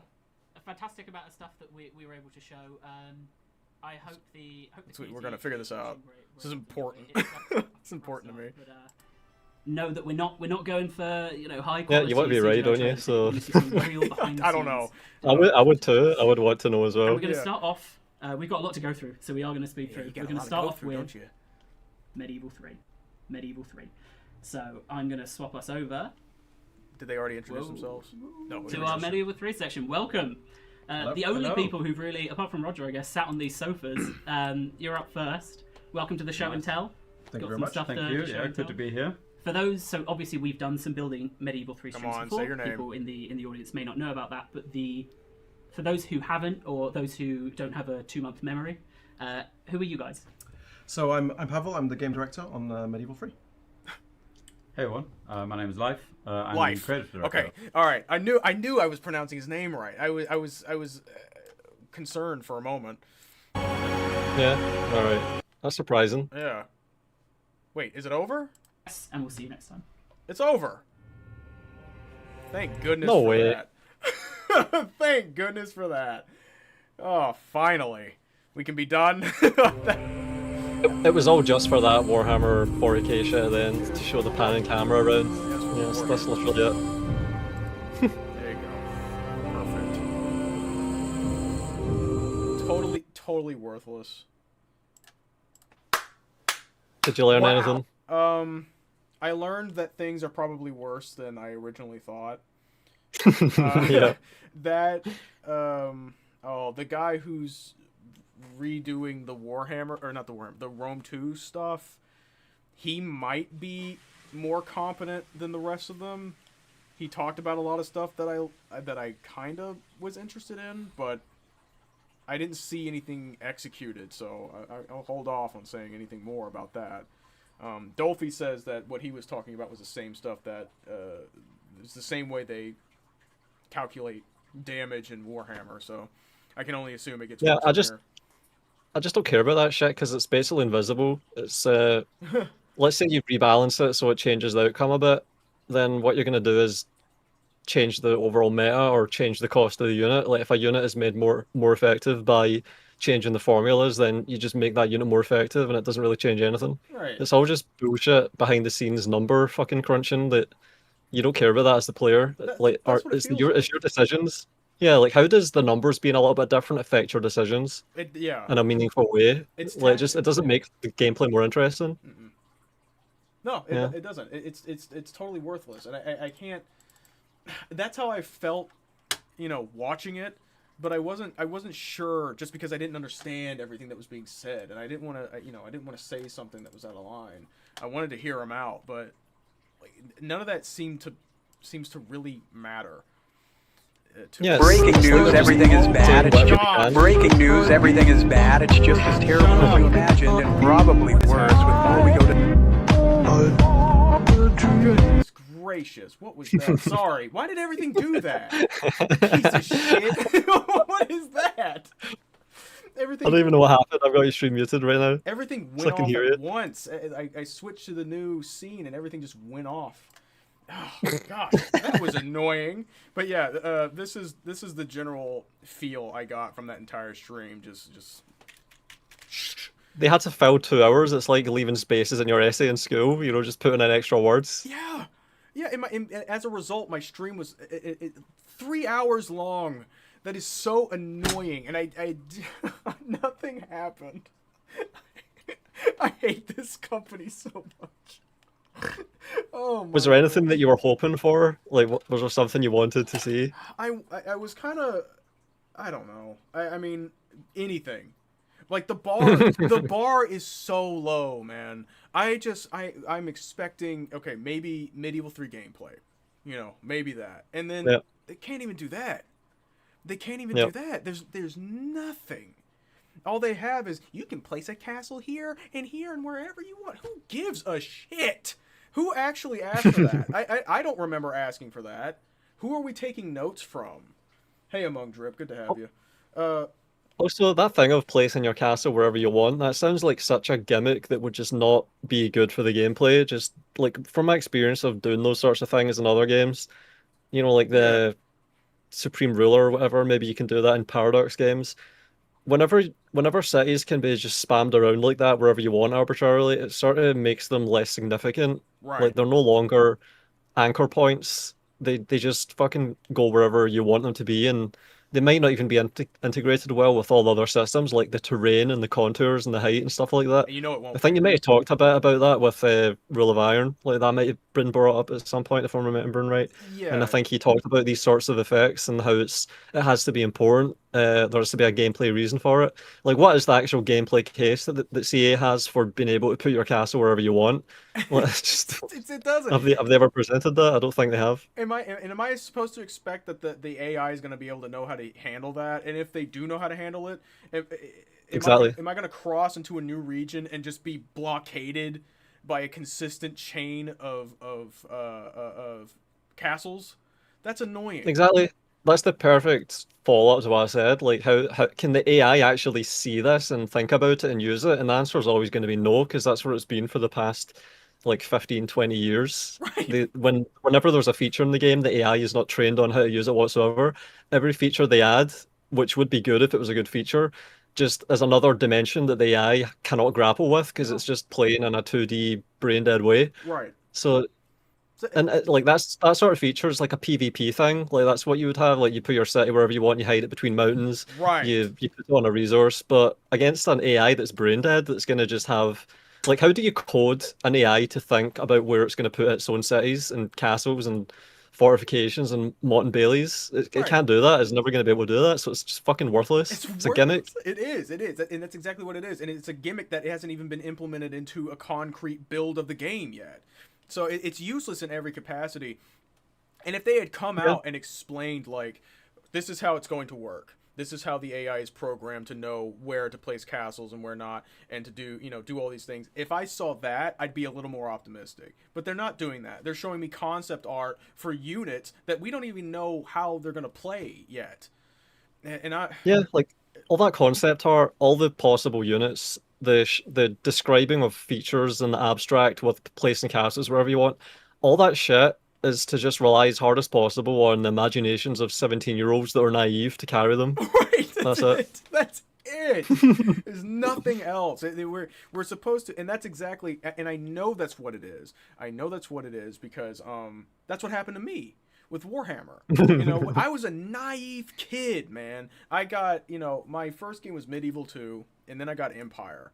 And then Rome 2 came out, and I saw that Siege of Carthage. I was like, oh man, that's going to be great. And then they dropped a trailer for Warhammer. That was a dream come true. They know it was going to be a gimped version of any Total War game you've ever seen before. And they were just relying on me to be naive to buy it.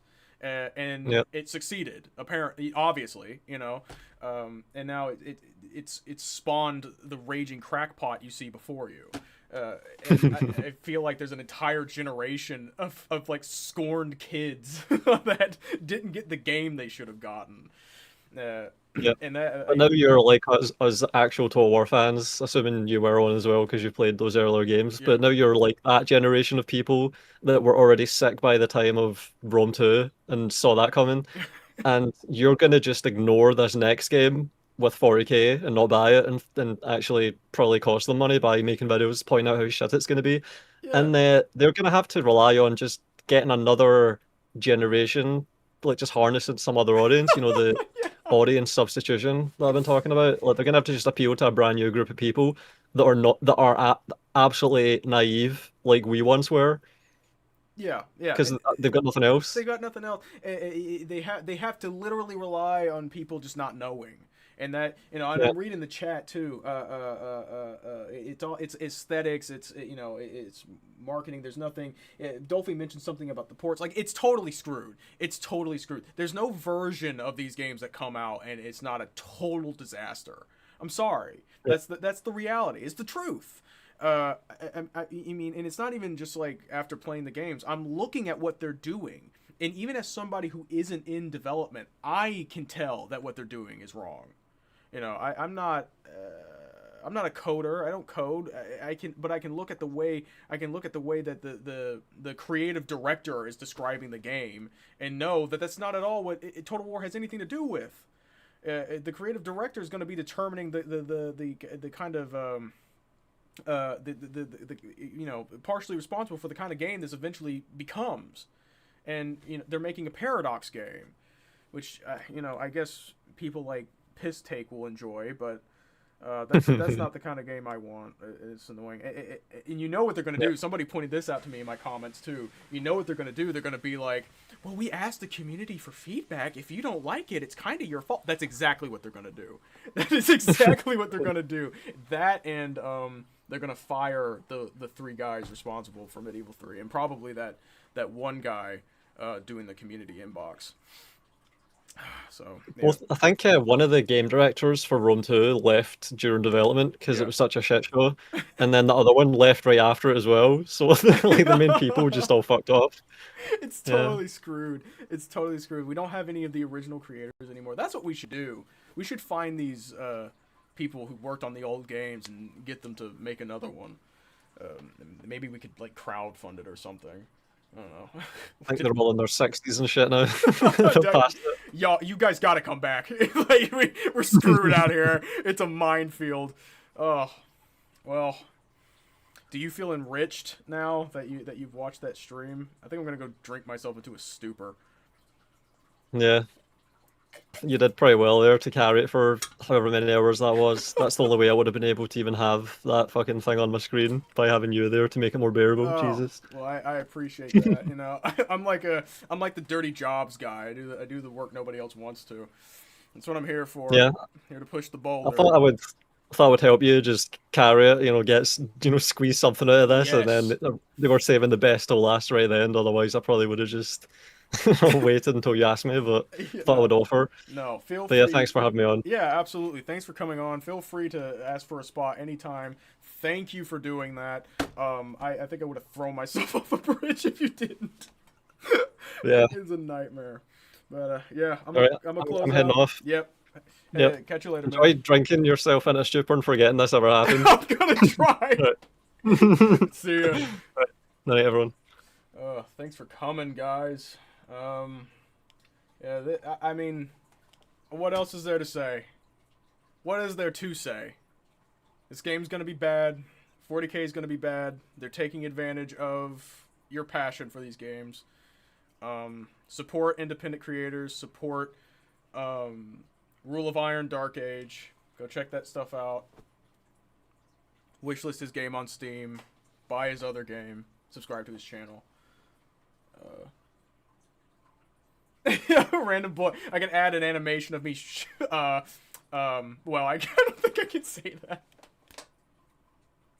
Doing something bad to myself. There we go. It's for the atmosphere. Yeah, we're gonna hide it. Let's close out. This is a good round of. Oh wait. Breaking news. Everything is bad. It's just as. No. It's gonna do it again. Here, we'll do this. Breaking news, everything is bad. It's just as terrible as you imagined, and probably worse. With more, we go to Tom Lee Cruz. Tom Lee. We're all in danger, Dan Lee. Jesus Christ, what can we do? Absolutely nothing. It was good. Thank you. Absolutely nothing. But remember, when you question the quality of these games... This is super early code. We're way pre-alpha, and... It's not a simple case of just porting it across. It's not that simple. You need to allow for... It's not a simple case of just copying some code. Little missteps, shall we say, There you go. Saving this for what? This is so pre-production, work in progress, pre-alpha. Girl, you got walkers all around you. They're in the woods. Let me tell you this shit. Let me tell you something else. Oh, did y'all like that song? I played? I played it in honor of tax season. I think I mentioned. Well, we can close out with that. Whoa, yeah. Early development, pre-alpha, pre-production. Where is that stupid song? I'll never find it again. There it is. Alright, people. I guess... I don't know. I'll try to stream more. I want to do it more often. But I guess I'll catch you guys definitely in June when they do this again. I will try to make these as bearable as possible. And by this, I mean the the corporate streams from Creative Assembly. Take it easy. Don't buy slop. I got you, Hashoot. I see you.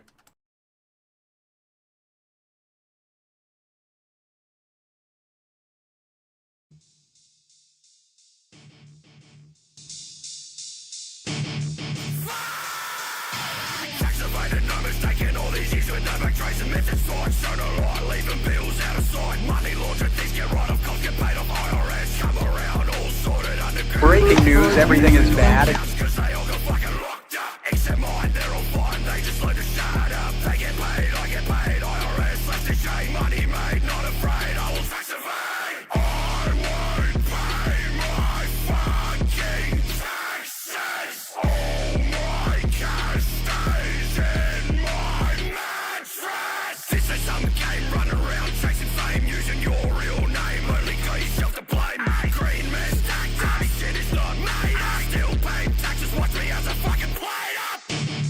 I'm keeping all my bread. I don't pay my fucking taxes.